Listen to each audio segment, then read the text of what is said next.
गुरु अतिचारी 2032 तक है, सभी ऐसा कह रहे हैं। 26 में जो रौद्र रूप शुरू है वो 32 तक चलने वाला है। 25/1/27 से जो वापस कर्क राशि में जितने दिन रहेंगे ये घातक। बृहस्पति का यही समय खतरनाक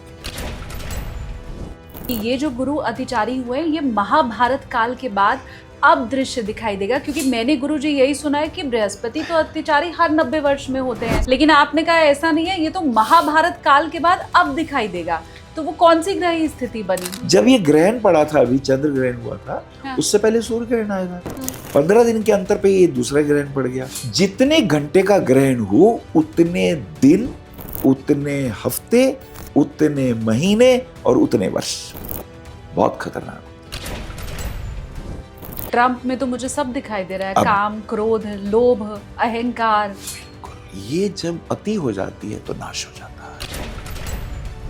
क्या करने वाले हैं ट्रम्प साहब? क्या करने वाला है अमेरिका? ईरान के बाद अभी अगला नंबर किसका है? आपके इन सवालों का जवाब ढूंढने से पहले ट्रम्प की जन्मपत्री खोल लें। जो ट्रम्प की स्थिति है वो बेहद खतरनाक है। नरेंद्र मोदी का भविष्य क्या कह रहा है? और मंगल इनका है राजयोग का। उसके बाद इनके ऊपर राहु की महादशा आ जाएगी। पंचम भाव का राहु राजाओं का राजा बना।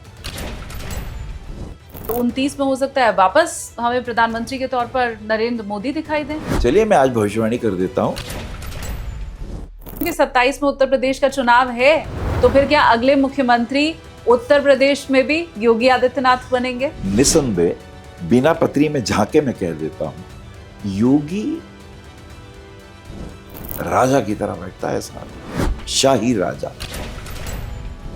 पाकिस्तान अफगानिस्तान से ही उलझ करके रह जाएगा या इधर फिर इंडिया के ऊपर भी कुछ आतंकी या इस तरह की गतिविधि पाकिस्तानी हो सकती है? तो मैं एक भविष्यवाणी कर रहा हूं, पाकिस्तान नरेंद्र मोदी को अगर निर्णय लेना है या योगी को अगर निर्णय लेना है, सटीक सामने बैठ के बात करेंगे, उनकी आंखों में आंखें डाल के बात करेंगे।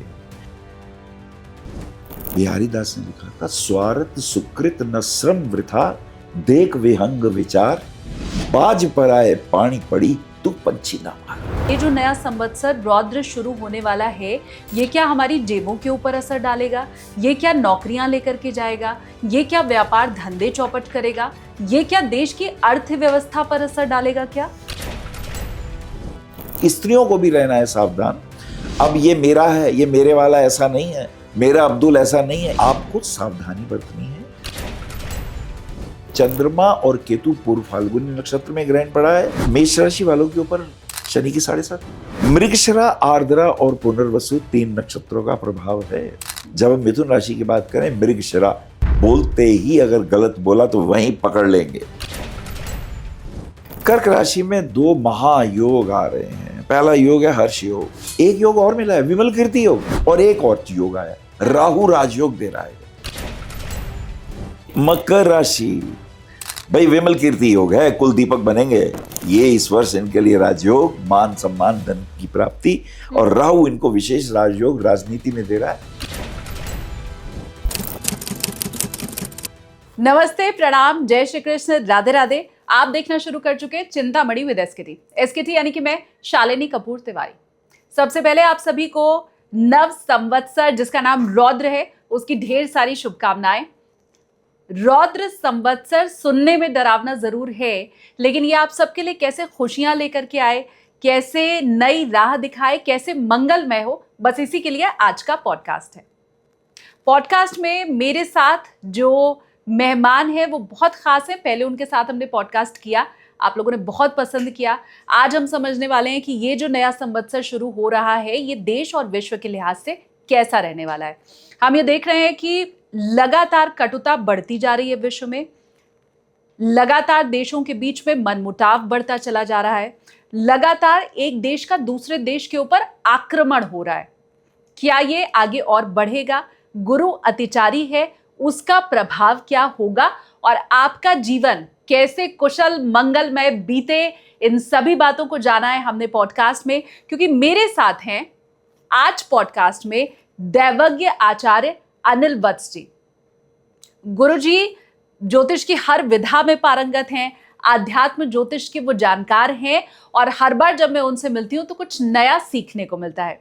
आज का पॉडकास्ट भी ऐसे ही रहने वाला है। मैं आप लोगों को पहले रिक्वेस्ट कर दूं कि अगर आपने चैनल अभी तक सब्सक्राइब नहीं किया है तो पहले आप सब्सक्राइब कर लीजिए, बेल आइकन दबा दीजिए। जैसे ही हम अगला कोई भी वीडियो डालेंगे नोटिफिकेशन आप लोगों तक जरूर पहुंच जाएगी।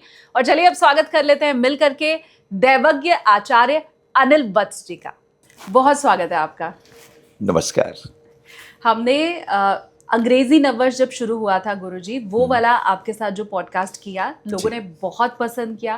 खासकर आपने जो राशिफल उसमें बताया उसको लोगों ने रिलेट किया है। Very nice. ये बताया कि गुरुजी आप जो बोल रहे हैं बिल्कुल ठीक बोल रहे हैं, और इसलिए मैं पूरी उम्मीद कर रही हूँ कि आज आपके पिटारे से फिर कुछ बहुत नया हमें मिलने वाला है। निश्चित रूप से कुछ बहुत अच्छा, इसलिए कि वो हमसे रिलेट करेगा, हमारे स्वभाव से रिलेट करेगा। परिवार में ही तो है सब लोग, तो कौन कैसा है उससे हमें अंदाजा हो जाएगा कि अरे हाँ, ये तो हमारे साथ भी हो रहा है। अब नव संवत्सर के ऊपर चर्चा कर लेते हैं। 19 मार्च से शुरू हो रहा है और बहुत डरावना नाम है इसका गुरुजी, है ना। नव संवत्सर का नाम ही अगर रौद्र हो तो लगता है कि फिर वही रूप तो कहीं पूरे संवत्सर में नहीं दिखाई देगा। आप बताइए। ये तो बहुत अच्छी बात कही आपने शालिनी। सबसे पहले मैं आपके SKT के दर्शकों को हार्दिक शुभकामनाएं देता हूँ, बधाई देता हूँ। और घबराने की बात नहीं है, ये संवत्सर है, ये काल चक्र है, चलता रहता है। कभी प्रातःकाल के सूर्योदय की तरह, कभी मध्य के सूर्य की तरह तपाता है, कभी सायंकाल को फिर अस्ताचल की ओर आराम देता है, और कभी रात के 12 बजे बिस्तर पे आप सोए हुए होते हैं। काल चक्र चलता रहता है। रौद्र का अर्थ ये है कि जैसे हमारे शरीर के अंदर सतोगुण, रजोगुण और तमोगुण होते हैं, तीनों जरूरी हैं। ऐसे ही है जैसे आपके पास गाड़ी है ना, तो उसके पास एक तो एक्सीलेटर है, वो तो चाहिए ना, तो एक्सीलेटर बहुत ज़रूरी है। फिर एक ब्रेक भी तो ज़रूरी है, और एक न्यूट्रल गियर भी है। ये 3 चीज़ें ज़रूरी हैं। ऐसे ही ये सतोगुण, रजोगुण और तमोगुण।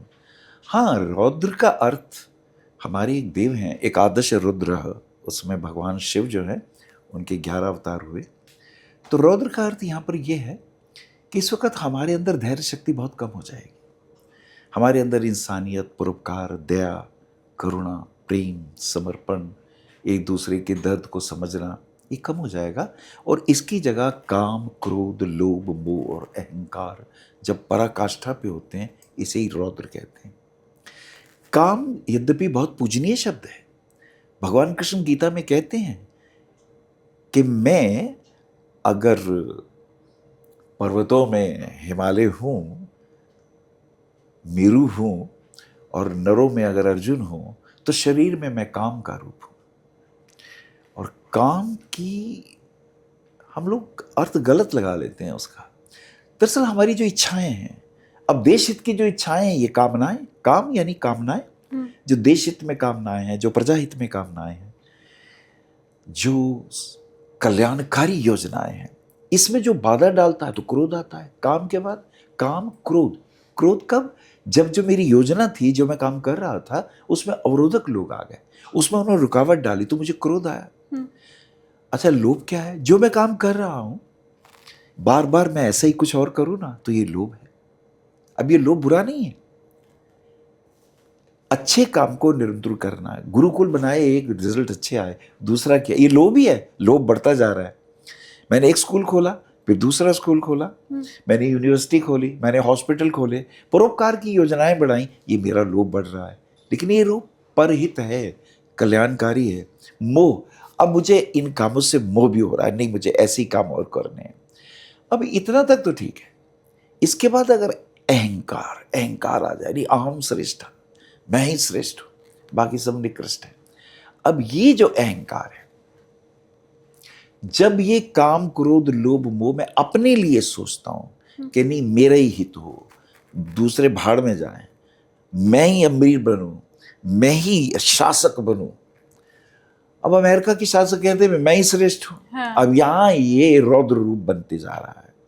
एक मोदी है, वो कहते हैं नहीं सर्वजन हिताय सर्वजन सुखाय, सबके साथ। ये रौद्र नहीं है, ये समन्वय की भावना, ये करुणा की भावना है। लेकिन जब मैं कहूँ नहीं मैं ही श्रेष्ठ हूँ, मेरी बात मानो, नहीं मानोगे टैरिफ लगा दूंगा, वो नहीं मानोगे तो मैं ये कर दूंगा, वो कर दूंगा, ये रौद्र हो गया। लेकिन जब ये बहुत आगे चला जाए, पागलपन की हद में चला जाए, फिर ये विध्वंसक होता है, फिर मैं क्या करता हूं, वो कहते हैं ना कि मैं हर प्रकार से, दंड से, भेद से, साम दाम दंड भेद अपने को ही श्रेष्ठ रखूं, फिर दूसरों का सत्यानाश होता है तो वो दूसरे मरते हैं तो मरे, तो ये रौद्र रूप हो गया। ट्रम्प में तो मुझे सब दिखाई दे रहा है, अब- काम, क्रोध, लोभ, अहंकार। बिल्कुल, ये जब अति हो जाती है तो नाश हो जाता है। इसलिए कहते हैं अति सर्वत्र वर्जे, अति का वर्जन होना चाहिए। ये जो रौद्र संवत्सर है, इसमें जो लोग अहंकारी होंगे, अब स्वभावता जिनकी कुंडली में मंगल का प्रभाव होगा, सूर्य का प्रभाव, सूर्य और मंगल बुरे नहीं है, सूर्य ऊर्जा है, सूर्य शक्ति है। अब उस शक्ति का आप सदुपयोग करो, अब परमाणु ऊर्जा का सदुपयोग करो तो बिजली वगैरह बन रही है, दुरुपयोग करो तो फिर नागासाकी और हिरोशिमा पे हमने देख लिया इसका दुरुपयोग क्या है। हाँ। तो ये हमारा जो रौद्र रूप है, प्रकृति भी रौद्र हो रही है। ये रौद्र का अर्थ मनुष्य ही नहीं है, प्रकृति भी हो रही है। प्रकृति में देखिए पंच तत्व कुपित हो रहे हैं, पानी कुपित हो रहा है, पानी में फिर सुनामी आ रही है, वो भी रौद्र रूप है पानी का। अग्नि, अब अग्नि प्राकृतिक रूप से भी लगती है, जंगल में बहुत झाड़ फूक हो जाए तो वो खुद ही जंगल की अग्नि वो भी जगती है। अग्नि पेट में भी लगती है, जठरा अग्नि, अग्नि क्रोध की भी है, परंतु ये मर्यादित है। जब ये अमर्यादित होती है तो विध्वंस हो जाता है। तो अगर पानी के तल पे विध्वंस हो, वायु के तल पे, अब वायु देखिए कितना कुपोषण है, अब आप ऑक्सीजन लेवल ही कितना गिर गया, और दिल्ली में आप रह कैसे रहे हैं, ये चमत्कार है। तो वायु कुपित, जल कुपित, पृथ्वी को तो आपने इतने बम मारे हैं, इस पृथ्वी पर आपने इतने परमाणु विस्फोट किए हैं कि पृथ्वी भी हाहाकार कर रही है कि मैं शस्य श्यामला थी, मैं उपजाऊ थी, मैं तुम्हारी माँ थी, मैं तुम्हें 6 महीने 6 ऋतुओं में कभी खट्टे फल देती थी, कभी मीठे देती थी, कभी तुम्हें औषधियाँ देती थी, तुमने मेरे को ही इतना मेरे पे संहार किया मेरे पुत्रों। तो इस वक्त पंच तत्व कुपित हो गए, आकाश कुपित हो रहा है। ये तो शुक्र है कि चंद्रमा आपको बचाता है। चंद्रमा मां क्यों है? पृथ्वी के चारों तरफ चंद्रमा घूम रहा है। तो एक तो बृहस्पति बचाता है जो कि सूर्यमंडल से बहुत दूर है। हाँ। जो बहुत से एस्ट्रॉइड पृथ्वी पर आ रहे हैं उसे एक तो बृहस्पति बचा रहे हैं, उनका इतना बड़ा पिंड है, ग्रेविटेशन से वो अपने अंदर भीतर खींच लेते हैं। फिर भी कुछ बच जाते हैं, कुछ दुष्ट प्रकृति के नहीं मारेंगे तेरे को। तो चंद्रमा एक इतना फास्ट मूवर है, वो पृथ्वी पे आने वाले हर एस्ट्रॉइड को अपने भीतर खींच लेता है। माँ की तरह वो आपकी रक्षा करता है। तो पृथ्वी की भी रक्षा हो रही है। लेकिन जो पृथ्वी पे रहने वाले हैं वो क्या कर रहे हैं? अब देखिए कैसे युद्ध हो रहे हैं। पंच तत्व जब कुपित होते हैं तो ये रौद्र संवत्सर ये कहता है हमें ध्यान देना चाहिए अपनी वृत्तियों पर, अपने काम क्रोध लोभ मोह को संभालना है। नहीं संभालोगे तो ये पंच तत्व के कुपिताएं, इनके क्रोध, इनके आक्रोश विध्वंस की ओर हमें ले जा रहे हैं। और ऐसे में गुरु का अतिचारी रूप, हाँ। और पूछेंगे तो बताऊंगा। हमने तो यही सुना है गुरुजी कि अतिचारी गुरु 2026 में ही नहीं है, मतलब रौद्र संवत्सर तो जो नया शुरू हो रहा है वो है, लेकिन गुरु अतिचारी 2032 तक है, सभी ऐसा कह रहे हैं। हाँ। तो ये क्या 26 में जो रौद्र रूप शुरू है वो 32 तक चलने वाला है? ये गणना का विषय है। जैसे अभी जुपिटर का जो लेटेस्ट प्रभाव रहेगा वो 25 जनवरी 27 तक है। 27 तक अतिचारी रूप वापस ये वहां पर वक्री हो जाएंगे। अच्छा। 25 जनवरी 27 को ये होंगे सिंह राशि में। उसी दिन ये गुरुदेव वक्री होंगे, कर्क राशि में आएंगे। जब ये कर्क में आएंगे तो रौद्र रूप आएगा।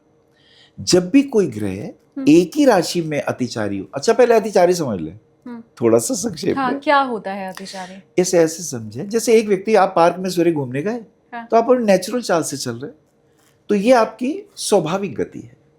थक गए, थोड़े ढीले हो गए, ये मंद गति हो गई। क्या आप अपनी ओरिजिनल गति से नहीं चल रहे, थक गए हैं, थोड़े ढीले चल रहे, ये मंद गति है। हाँ। स्वाभाविक गति है। फिर आपको लगा कि नहीं थोड़ा तेज चलना चाहिए, मुझे ये चक्र जल्दी पूरा जॉगिंग कर लूं मैं, जॉगिंग थोड़ा तेज चल लूं, नहीं अभी तेज चलूंगा मैं, तो मेरे स्टेप तेज शुरू हो गए, ब्रिस्क वॉक, तो ब्रिस्क वॉक कह लीजिए। फिर पता चला अरे सुनो वो तुम्हारा बेबी जो गुम हो गया था वो वहां मिला है, जरा भाग के जाओ। अब आप भाग के जा रहे हैं, ये अतिचारी गति है।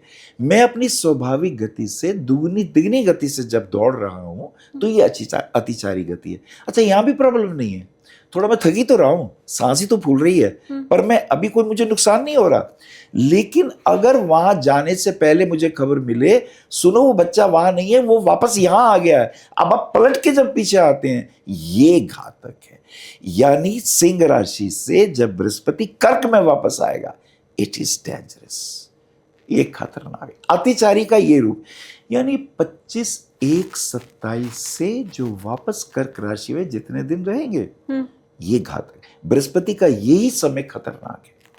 अब बल तो अब शुरू हो ही गया है। अगर हम ध्यान से देखेंगे तो अतिचारी रूप को भी समझ लें। मेरे ख्याल से ये 1 जून 26 को बृहस्पति मिथुन राशि में रहेंगे, और उसके बाद ये आ जाएंगे मिथुन राशि से ही वापस जाएंगे कर्क राशि की ओर, और शायद अक्टूबर तक जाएंगे। अक्टूबर की स्थिति, इसकी डेट है मेरे पास, मैंने कहीं नोट किया है, हाँ 31/10/26 को ये कर्क राशि में गुरुदेव प्रवेश करेंगे। तो पहले तो मिथुन से कर्क तक की स्थिति, यानी 1 जून 26 से लेके 31 अक्टूबर तक ये कर्क राशि में होंगे, तो ये उच्च के होंगे। अब बृहस्पति उच्च के होंगे, अभी प्रॉब्लम नहीं है, श्रेष्ठ है। बृहस्पति उच्च के होंगे, पंच महापुरुष योग बनेगा, हंस नामक पंच महापुरुष योग बन रहा है। तो गुरु का अर्थ ये होगा कि भारत में ज्ञान का, सरस्वती के आशीर्वादों का अवतरण होगा। अब अतिचारी क्या होता है कि अब ये गुरु ही अहंकारी हो जाए। अब आप देख रहे थे अभी कुंभ के मेले के बाद क्या स्थिति अभी वर्तमान चल रही है। हमारे शंकराचार्य जी भी, अतिचारी कोई चाल के चलने से ही नहीं होगा। गुरु जब अतिचारी होता है तो वाणी से संयम खो देता है। वाणी में संयम की जरूरत है। हम कहीं असंयमित होकर अपने शीर्ष पदों पर आसीत लोगों पर कुछ ऐसे व्यंग्यात्मक वचन तो नहीं बोल रहे, उनकी ईगो को हर्ट तो नहीं कर रहे। हाँ। देखिए आम आदमी का अतिचारी रूप, जो आम आदमी वो शस्त्र से अस्त्र से अतिचारीपन दिखाएगा और धावक है चल के दिखाएगा। अब गुरु कुछ भागने के लिए थोड़ी मशहूर है, वो तो वचनों के लिए मशहूर है। ठीक बात। शब्द भेदी बाण, वो शब्द ऐसे बाण बोल देंगे जो दूसरे का हृदय विदीर्ण कर दें, और ऐसे से व्यवस्था बिगड़ती है। फिर हर गुरुओं के अपने फॉलोअर्स, फिर उनके भीतर भी आक्रोश पैदा होता है। तो अभी आगे भी दिखाई देने वाला है। जी हाँ, अतिचारी में यही तो होने वाला है। तो बहुत से शंकराचार्यों के ऊपर जो तलवार लटक रही है, हाँ। अब आप समझ रहे हैं तलवार किस चीज की लटक रही है। अभी तो बाहर घूम रहे हैं, फिर कहीं और घूमना ना पड़ जाए, ये दिक्कतें आने वाली हैं। तो सभी धर्माचार्यों को, चाहे वो हिंदू हो, चाहे वो मुसलमान हो, चाहे वो पादरी हो, चाहे वो सिख फैमिली के हो, उन्हें अपने वचनों पर संयम बरतना होगा। ये गुरु का अतिचारी रूप ये है खतरनाक। पर मैं वो भी समझना चाहती हूँ जो आप पहले कैमरे पे आने के पहले मुझे कह रहे थे कि ये जो गुरु अतिचारी हुए हैं, ये महाभारत काल के बाद अब दृश्य दिखाई देगा, क्योंकि मैंने गुरुजी यही सुना है कि बृहस्पति तो अतिचारी हर 90 वर्ष में होते हैं। तो मैं ये मान के चल रही हूँ कि 90 वर्ष पहले जो स्थिति रही होगी शायद वो फिर से 2026 में होगी, लेकिन आपने कहा ऐसा नहीं है, ये तो महाभारत काल के बाद अब दिखाई देगा। तो वो कौन सी ग्रह स्थिति बनी है? देखिए लगभग 13 महीने तक बृहस्पति एक राशि में रहते हैं। कभी थोड़े कम हो जाते हैं, 2-4 महीने कम हो गए, 1-2 महीने कम हो गए, कभी वक्री और मार्गी गति के कारण। हाँ। अब अगर एक राशि में 13 महीने रहेंगे तो 7वीं राशि में 13 छिके 78 और 13 सत्ते 91, 90 साल आ गए। कुंडली से सप्तम भाव में अपने लगन से अगर शुरू हो तो 7th हाउस में 90 पूरे हो गए, और 91वें वर्ष जो होगा अष्टम भाव में होगा।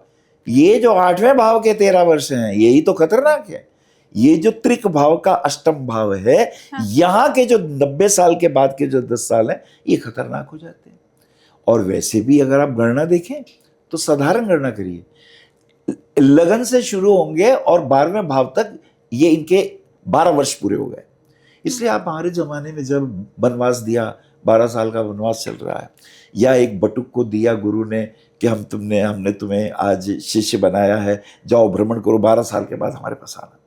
वो 12 साल तक भ्रमण करता हुआ समाज के सारे ज्ञान लेता हुआ जब वापस आता था तो वापस उसी कुंडली के प्रथम भाव पे आ जाता था। तो 12 साल लगन 12वें भाव में, और 6ठे भाव में जाते जाते आप देखेंगे कि वो प्रवेश करता है 12 साल के बाद। 12 साल पूरा करने के बाद 6ठे भाव में 18वें साल में होता है। हर अष्टम भाव जो है अगर अब और बारीकी से समझ लीजिए, लगन से अष्टम भाव 8वां वर्ष, 12 जोड़िए फिर 20वां वर्ष, फिर 8 जोड़िए 20 में 28, 10-10 साल जोड़ते जाइए, ये जीवन के संघर्ष के वर्ष है, क्योंकि वो अष्टम भाव में जा रहा है।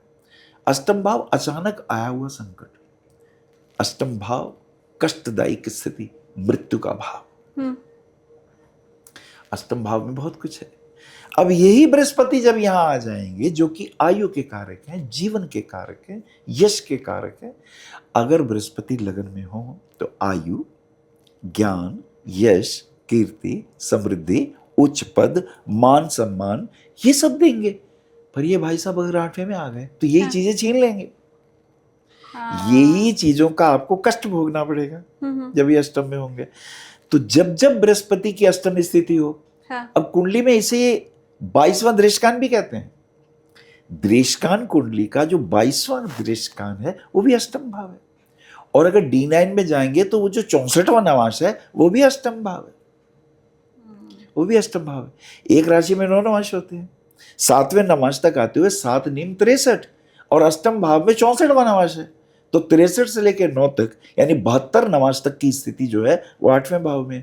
लेकिन 64वां बहुत खतरनाक है। ऐसी दृष्टकान का 22वां बहुत खतरनाक है। एक राशि में 3 दृष्टकान है, सप्तम भाव तक 7 या 21, और 22वां अष्टम भाव में पड़ता है। तो 22वां 64वां अष्टम भाव, ये हम एक ही बात कर रहे हैं। और अगर बृहस्पति का यहाँ प्रभाव है तो ये ज्यादा घातक होने वाला है। और आपने सही कहा, महाभारत काल में तो हमने बहुत विनाश देखा है। हमने 18 अक्षौहिणी सेना का विनाश देखा है, और इस सेना का विनाश कृष्ण जानते थे। कितने विध्वंसक हो गए हैं ये। इनको लगता है हमारे ऊपर तो गुरुदेव कृष्ण हैं, हमें कौन पराजित करेगा। दम्भी हो गए थे, अहंकारी हो गए थे, लोभी हो गए थे, सर्वभक्षी हो गए थे, मांस मदिरा का प्रयोग करने वाले, बड़े छोटों का सम्मान खत्म हो गया था। आप हैरान होंगे, राम जी के 2 पुत्र हुए, गुरुकुल में पढ़े, वाल्मीकि से शिक्षा ली, उनके नाम के आज भी शहर है, लव से लाहौर है, आज भी है। कुछ से भी एक शहर है हमारे पास। ये सब अब उनके शिष्य जो पुत्र हैं राम जी के, वो चरित्रवान हैं, वो दयामय हैं, करुणामय हैं। कृष्ण जी भी भगवान हुए, उनके भी पुत्र हुए। और सबसे ज्यादा दुख तो जामवती के पुत्र साम ने दिया। मदिरा पी करके अपने बर्थडे वाले दिन अपने ताया जी का, बलराम जी का वो अपमान करता है, उन्हें अभद्र शब्द बोलता है। देखो, दोनों भगवान के पुत्र हैं। एक गुरुकुल में पढ़ता है भगवान का पुत्र, वाल्मीकि का शिष्य है वो राम जी की महिमा गुणगान होती है वहां पे। जो राम ने जीवन में आचरण किया, पुत्रों ने निभाया है। हाँ। एक कृष्ण जी हैं जो भगवत गीता का उपदेश दे रहे हैं। अब उनके जो पुत्र हैं, कृष्ण जी को उन्हीं को मारना पड़ा। वो शाम जो मूसल की कथा आपने सुनी होगी, मूसलों से लड़ाई हुई, और बलराम जी ने और कृष्ण जी ने स्वयं उन्होंने कहा कौरवों का तो विनाश हुआ, लेकिन ये जो घर के कौरव हैं, ये जो अपने को बहुत अहंकारी समझ रहे हैं, इनका भी विनाश जरूरी है। तो धर्म की रक्षा के लिए उन्होंने ये नहीं कौरवों को संहार किया, उन्होंने अपने वंश का भी खुद संहार किया, कृष्ण और बलराम जी। बहुत जरूरी है, माता पिता के कर्तव्य बनते हैं। अगर बच्चे हों तो गुरुकुल में हों, बच्चे हों तो उन्हें शिक्षा बचपन में दी जाए कि कैसे मातृ पितृ देवो भव क्या है, अतिथि देवो भव क्या है, संस्कृति क्या है, संस्कार क्या है, गुरुकुल क्या है, गोकुल क्या है। ये बहुत जरूरी है। अब यही गुरु जो इन चीजों के संवर्धक हैं, जब यही अतिचारी हो जाएंगे, यानी जब गुरु ही अपनी वाणी से असंयमित हो जाएंगे। नेता बड़े बड़े प्रवचन करते हैं, 5 मिनट दे दो, 15 मिनट दे दो, ये क्या भाषा है। आपको जोड़ना था, आपके ऊपर बहुत बड़ी जिम्मेदारी है।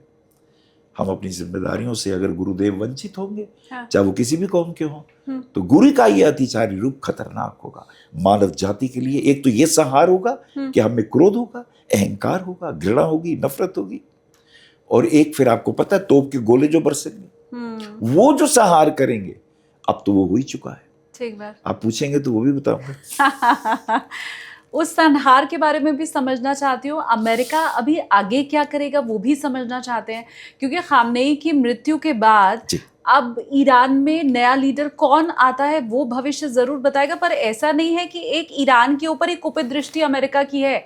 उसको जहां जहां से लाभ मिल रहा होता है, चाहे कहीं उसको तेल मिल रहा है, कहीं दूसरी जगह उसको कोई और खनिज पदार्थ मिल रहा है, तो वहां कोई दूसरी बात लगा करके अमेरिका पहले ही पहुंच जाता है फायदा उठाने के लिए। तो क्या करने वाले हैं ट्रम्प साहब, क्या करने वाला है अमेरिका? ईरान के बाद अभी अगला नंबर किसका है?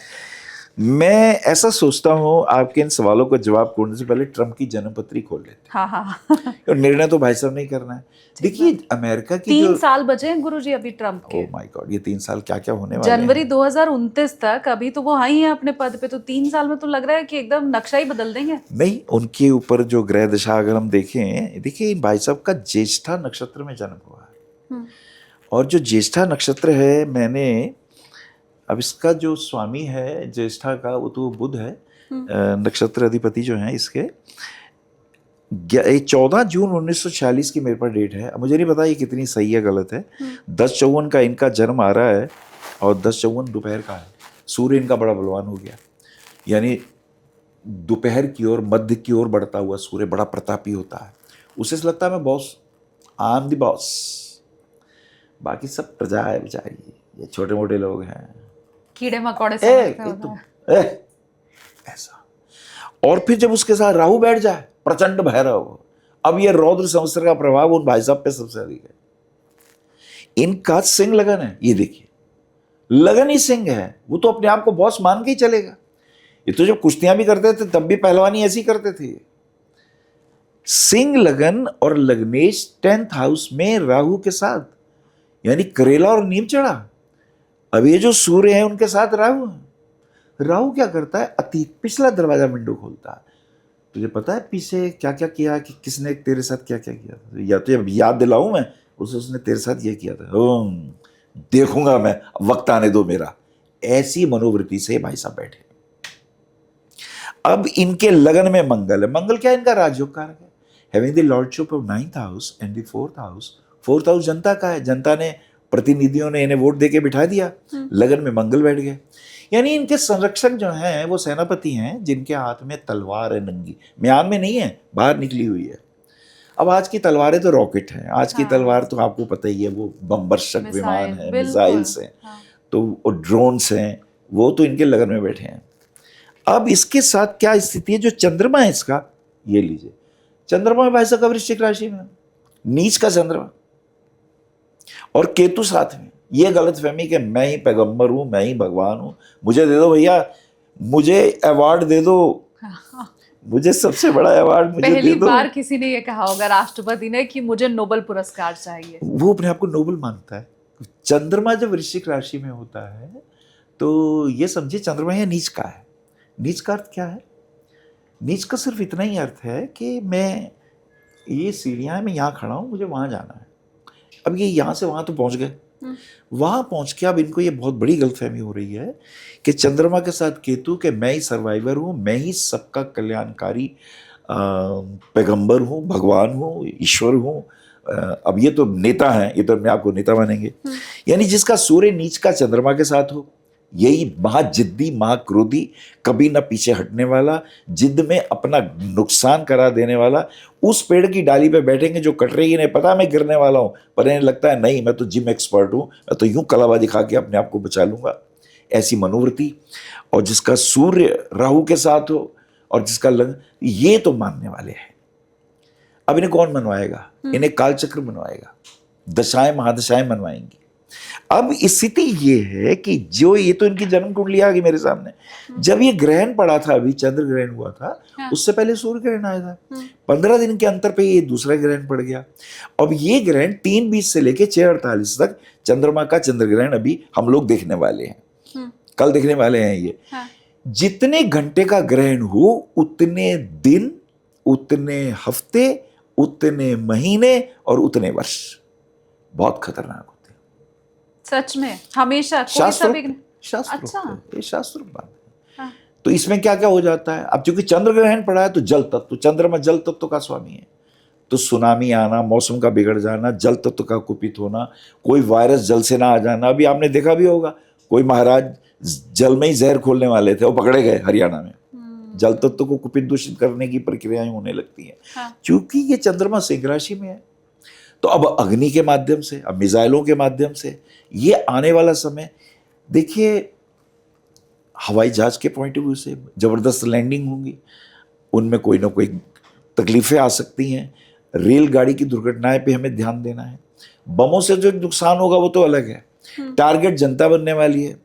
अब इसके अंदर जितने भी हमारे स्कूल हैं, जितने भी हॉस्पिटल्स हैं, जो भी जन कल्याणी जिसमें मनुष्य सुरक्षित रहेगा, वो टारगेट होने वाली चीजें हैं। अब इसमें जो ट्रम्प की स्थिति है वो बेहद खतरनाक है। इनके ऊपर ज्येष्ठा नक्षत्र के चतुर्थ चरण में इसने जन्म लिया है। यानी बुध की दशा होती 17 साल की, 17, 8, 4 साल बुध के रह गए थे जब इनका जन्म था। 40 में 4 जोड़िए, 50 बुध के, केतु के 7 साल, तो 57 केतु तक, शुक्र के 57 में 20 जोड़ दीजिए, 77 तक शुक्र रहा। फिर सूर्य के 6 जोड़ दीजिए, 77 में 6, 83, 83। हाँ, ये इनके साल मैं 83 सन में बता रहा हूँ। शुक्र के सूर्य के बाद चंद्रमा के 83, 93, चंद्रमा के बाद मंगल 7 साल, 2000, और फिर राहु 18 साल, 2018 तक राहु। और अब गुरु, अतिचारी गुरु का इन पर सबसे ज्यादा प्रभाव है। 18 से लेके 16 तक, यानी 18 और 16 कितने हो गए जोड़ी? 34, 34, 34। हाँ, तो ये तो गुरु के प्रभाव में तो है। इधर गुरु अतिचारी है, उधर ये महाराज अतिचारी हो गए। ये देश के लिए खतरनाक है। अब ईरान का युद्ध, और इधर ये आपका इजराइल, और ये जितने भी मुस्लिम कंट्री हैं, इनकी ईगो स्ट्राइक करेंगी। पहले जेलेंस्की के साथ ये महाराज मजे लेते रहे, उसको सब हथियार देते रहे, हम है ना तेरे साथ, नाटो के लोग हैं ना तेरे साथ, तू लड़। उसका क्या हाल हुआ, सारा देश बर्बाद हो गया। ठीक बात। अब वही पीस भी करवा रहे हैं, पहले वही लड़वा रहे थे, अब वही शांति करवा रहे हैं। हमने अपने असर जमा लिया, हमारे कौन कौन से बेकार हैं, कौन कौन से सही हैं। वो मोहरा बनाया। ठीक बात। और रशिया वो भैया बहुत बड़ी चीज है। अब ये बहुत बड़े लोग हैं, इनके पास अभी भी इतना कुछ है, इन्होंने अपने वेस्ट मटेरियल को यूज करके देख लिया क्या कर रहा है। और लोगों से पैसे भी लेंगे, जिन जिनको दिए हैं भैया हमारे पैसे दो। आम के आम, गुटलियों के दाम। मैं 2 कुंडली और बनी हुई देख रही हूँ, मैं नरेंद्र भाई मोदी से पढ़ तो नहीं पा रही हूँ, पर मुझे ये पता है पहली कुंडली तो ट्रम्प की है, आपने समझा दिया ये मोदी की है। अच्छा, और उसके नीचे योगी आदित्यनाथ है। क्या बात है, मतलब मेरा जो अगला सवाल था वो तो मुझे इसी पेज पे ही मिल गया। बिल्कुल मेरे सामने ये सारे हैं। ये स्थितियां बड़ी जबरदस्त हैं। हाँ, आप बताइए ना गुरुजी, फिर नरेंद्र मोदी का भविष्य क्या कह रहा है? नरेंद्र मोदी भाई साहब के लिए क्या है कि 30, 11, 28 तक मंगल की महादशा में है, और मंगल इनका है राजयोग कारक। तो 2028, 30, 11, 28 तक तो इन्हें कोई छू भी नहीं सकता। अच्छा, इन्हें कोई छू भी नहीं सकता। लोग तो कह रहे थे कि अपना 3rd टर्म कंप्लीट नहीं कर पाएंगे। कहने दीजिए, क्योंकि अगर 28 कब तक आपने बताया? 30, 11, 28 तक मंगल की दशा है, तो फिर 29 में तो फिर इलेक्शन ही है, उसके बाद तो फिर कहाँ ही हटने वाले हैं गद्दी उसके बाद इनके ऊपर राहु की महादशा आ जाएगी। वो भी बढ़िया है। राहु तो इनका महाराजयोग कारक है। 5th भाव का राहु राजाओं का राजा बनाता है। अच्छा, क्योंकि इसके लिए सूत्र क्या है, पराशर ऋषि ने सूत्र दिया है। हाँ। कि राहु और केतु की राशियों के स्वामी को देखो, राहु किस राशि में है, तो राहु इनके मीन राशि में है, उसका स्वामी जुपिटर केंद्र में है, चंद्रमा से और लगन से केंद्र में है। और फिर केतु की राशि देखो कौन सी है, केतु की राशि बुध है, केतु कन्या राशि में। अब हमें क्या देखना है, गुरु और बुध को देखना है, इनकी स्थितियां क्या है। राहु की राशि का स्वामी गुरु, केतु की राशि का स्वामी बुध। अब देखिए बुध की स्थिति यह है कि वो उच्च के होकर इनके आय भाव में बैठे हुए हैं, उच्च के होकर, और भद्र नामक राजयोग बना रहे हैं, और गुरु इनके केंद्र में है। तो इन्हें तो कोई प्रॉब्लम है ही नहीं है, और अभी इनको मजा आने वाला है। ये गुरु कर्क राशि के होकर पाकिस्तान में इनके, अभी मैंने आपको बताया अक्टूबर में आने वाले हैं। हाँ। तो अक्टूबर 26 के बाद ये गुरु की स्थिति इनकी कर्क राशि में होगी, जो इनके लिए फिर 4 महीने बहुत टॉप के इनको रिजल्ट देके जाएगी। हाँ, ये जब गुरु वक्री होगा, जब ये गुरु वक्री होगा, कब होगा? 27 में, 27 जनवरी, 25 जनवरी 27 को लगभग ये गुरु शायद वक्री होंगे। तो जब ये गुरु इनके मिथुन राशि में आएंगे, वो समय इनको अपने स्वास्थ्य के लिए ध्यान रखना। अच्छा, बस, और कुछ तो फिर आपने जिस हिसाब से कुंडली का विवेचन किया मोदी जी की, मुझे तो क्लियरली समझ में आ रहा है कि रिटायरमेंट का कोई योग है नहीं, और 29 में हो सकता है वापस हमें प्रधानमंत्री के तौर पर नरेंद्र मोदी दिखाई दें। चलिए मैं आज भविष्यवाणी कर देता हूँ। हाँ। अगर आप पूछ ही रहे हैं तो बड़ी कीमती भविष्यवाणी ये होगी कि मंगल के बाद राहु इनके लिए कैसा रहेगा। राहु इनके लिए बहुत सारे राजयोग खोल रहा है। पराशर ऋषि का एक सूत्र है कि राहु के आसपास या केतु के आसपास अगर 4-5 ग्रह हो तो वो व्यक्ति राजाओं का राजा होता है। अब इनकी पत्री में देखिए, पहले मैं उदाहरण दे दूं। ओशो रजनीश की पत्री में सप्तम भाव में राहु है, पिछले भाव में गुरु उच्च का है, और अष्टम भाव में 4 या 5 ग्रह हैं। तो संतों में महासंत हो गए वो। और जितने संत हमारे बोल रहे हैं उन्हीं का मैटर ले लेके बोलते हैं। मैं साफ मुंह से बोलता हूँ। हाँ, ठीक बात। उससे पहले न कबीर समझे गए, न रैदास समझे गए, न सहजो समझी गई, न पीपा समझे गए, न पलटू समझे गए। हाँ। लेकिन उनके बाद सब समझ में आने लग गया इन संतों को। उनको ये भी नहीं पता था ज़ेन मास्टर क्या होते हैं, उन्हें इत्जू के बारे में नहीं पता था, उन्हें ज़ेन मास्टर के बारे में पता ही नहीं था। लेकिन ओशो के बाद सब संतों की समझ में आ गया। तो ये उनका माल मैटर उनका पढ़ते हैं और मंच पे अपने बोलते हैं। अब ओशो तो है नहीं कि कोई कॉपीराइट भेज सके उनको। पर ये अब खूब करेंगे। ठीक बात। ऐसे ही आप बिग बॉस यानी अमिताभ बच्चन का ले लीजिए। ये अमिताभ बच्चन की मैंने कुंडली के बारे में बताया था कि उनके अष्टम भाव में 4 या 5 ग्रह हैं, सप्तम भाव में राहु है और छठे भाव में गुरु उच्च का है। ये है अमिताभ बच्चन। और इनका जो है ओशो का, इनके तो अष्टम भाव में ही 5 ग्रह हैं, राहु के साथ स्थिति है इनकी। तो अपने श्रेष्ठ के सर्वश्रेष्ठ हुए। अब नरेंद्र मोदी की पत्री देख लीजिए। इनका राहु के पीछे गुरु है जो सपोर्ट देने वाला है, और केतु के साथ सूर्य, बुध, शनि, शुक्र ये सब आसपास है। इस राहु पे 3 ग्रहों की दृष्टि है। इन्हें कौन हिलाने वाला? अगर सच कहूं, हाँ। ये भेजे गए हैं।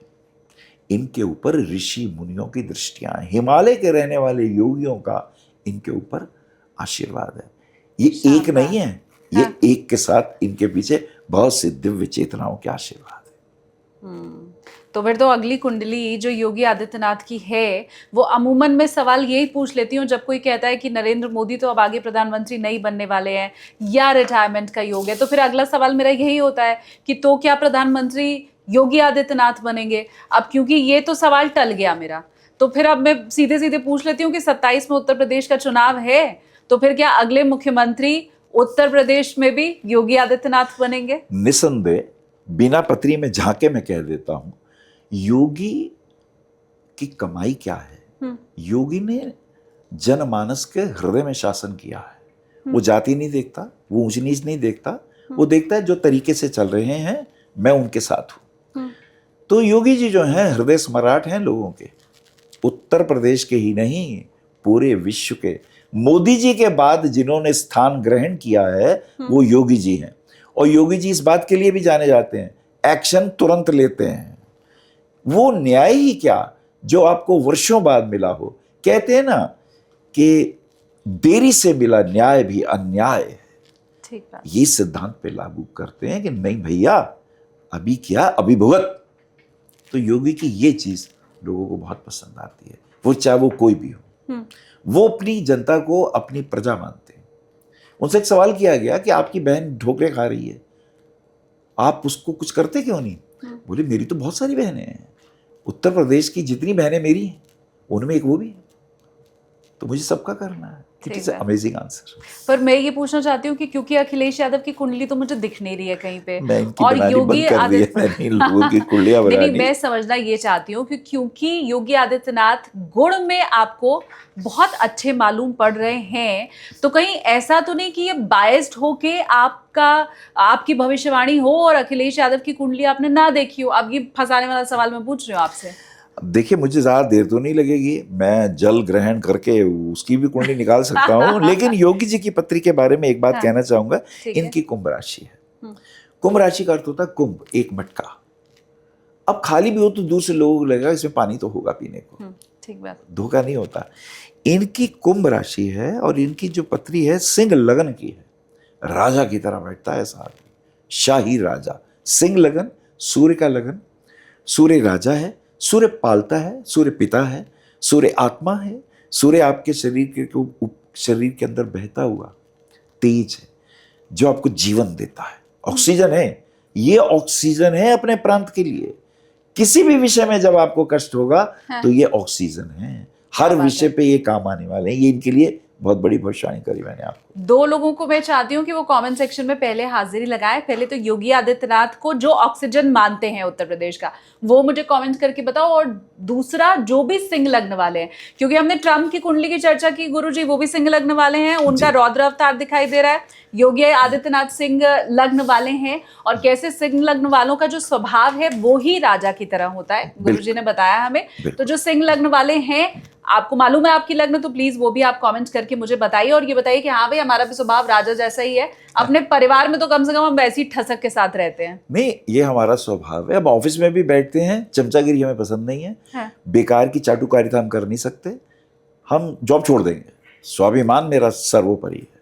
क्या बात है। मैं चमचागिरी नहीं कर सकता। हाँ, तू दुखी है, परेशान है, अगर मुझसे प्रेम से निवेदन करेगा तो मैं अपनी जैकेट भी उतार के तुझे दे दूंगा, अगर तुझे ठंड लग रही है तो। मैं इतना दयालु भी हूं, हाँ। लेकिन असुकृति में अगर हाथ उठेगा तो पहले मेरा उठेगा। ये गलत है, मैं तेरे साथ नहीं जा सकता। ये शानदार, ये खूबी है इनकी। अब मुझे ये बताइए कि क्योंकि पूरे विश्व में तो ये लड़ाई झगड़ा, उत्पात, बम और मिसाइल दिखाई दे रहा है, तो भारत पाकिस्तान के बीच में तो वो वाली स्थिति फिर से नहीं बनने वाली है। क्योंकि अभी देखिए, अफगानिस्तान और पाकिस्तान के बीच तो युद्ध चल रहा है, और दोनों में से कोई भी मानने वाला हो ऐसा लग नहीं रहा है। तो पाकिस्तान अफगानिस्तान से ही उलझ करके रह जाएगा, या इधर फिर इंडिया के ऊपर भी कुछ आतंकी या इस तरह की गतिविधि पाकिस्तानी हो सकती है? देखिए, पाकिस्तान के पास अगर हम 2 शब्दों में बात करें, देखिए, आत्मबल नहीं है।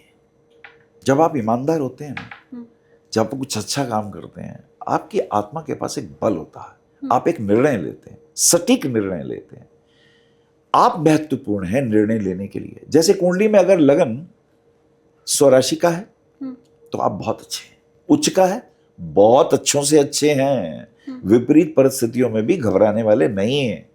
और यदि आपका लग्नेश वर्गोत्तम भी है, अरे D9 में भी वही है, D10 में भी वही है, तो आप लाखों में बहुत श्रेष्ठ हैं। ऐसा व्यक्ति जब निर्णय लेता है ना, देश हित में लेता है, वो चूहों की तरह नहीं आचरण करता। उसके फेस 2 नहीं होते, एक होता है। नरेंद्र मोदी को अगर निर्णय लेना है या योगी को अगर निर्णय लेना है, सटीक सामने बैठ के बात करेंगे, उनकी आंखों में आंखें डाल के बात करेंगे।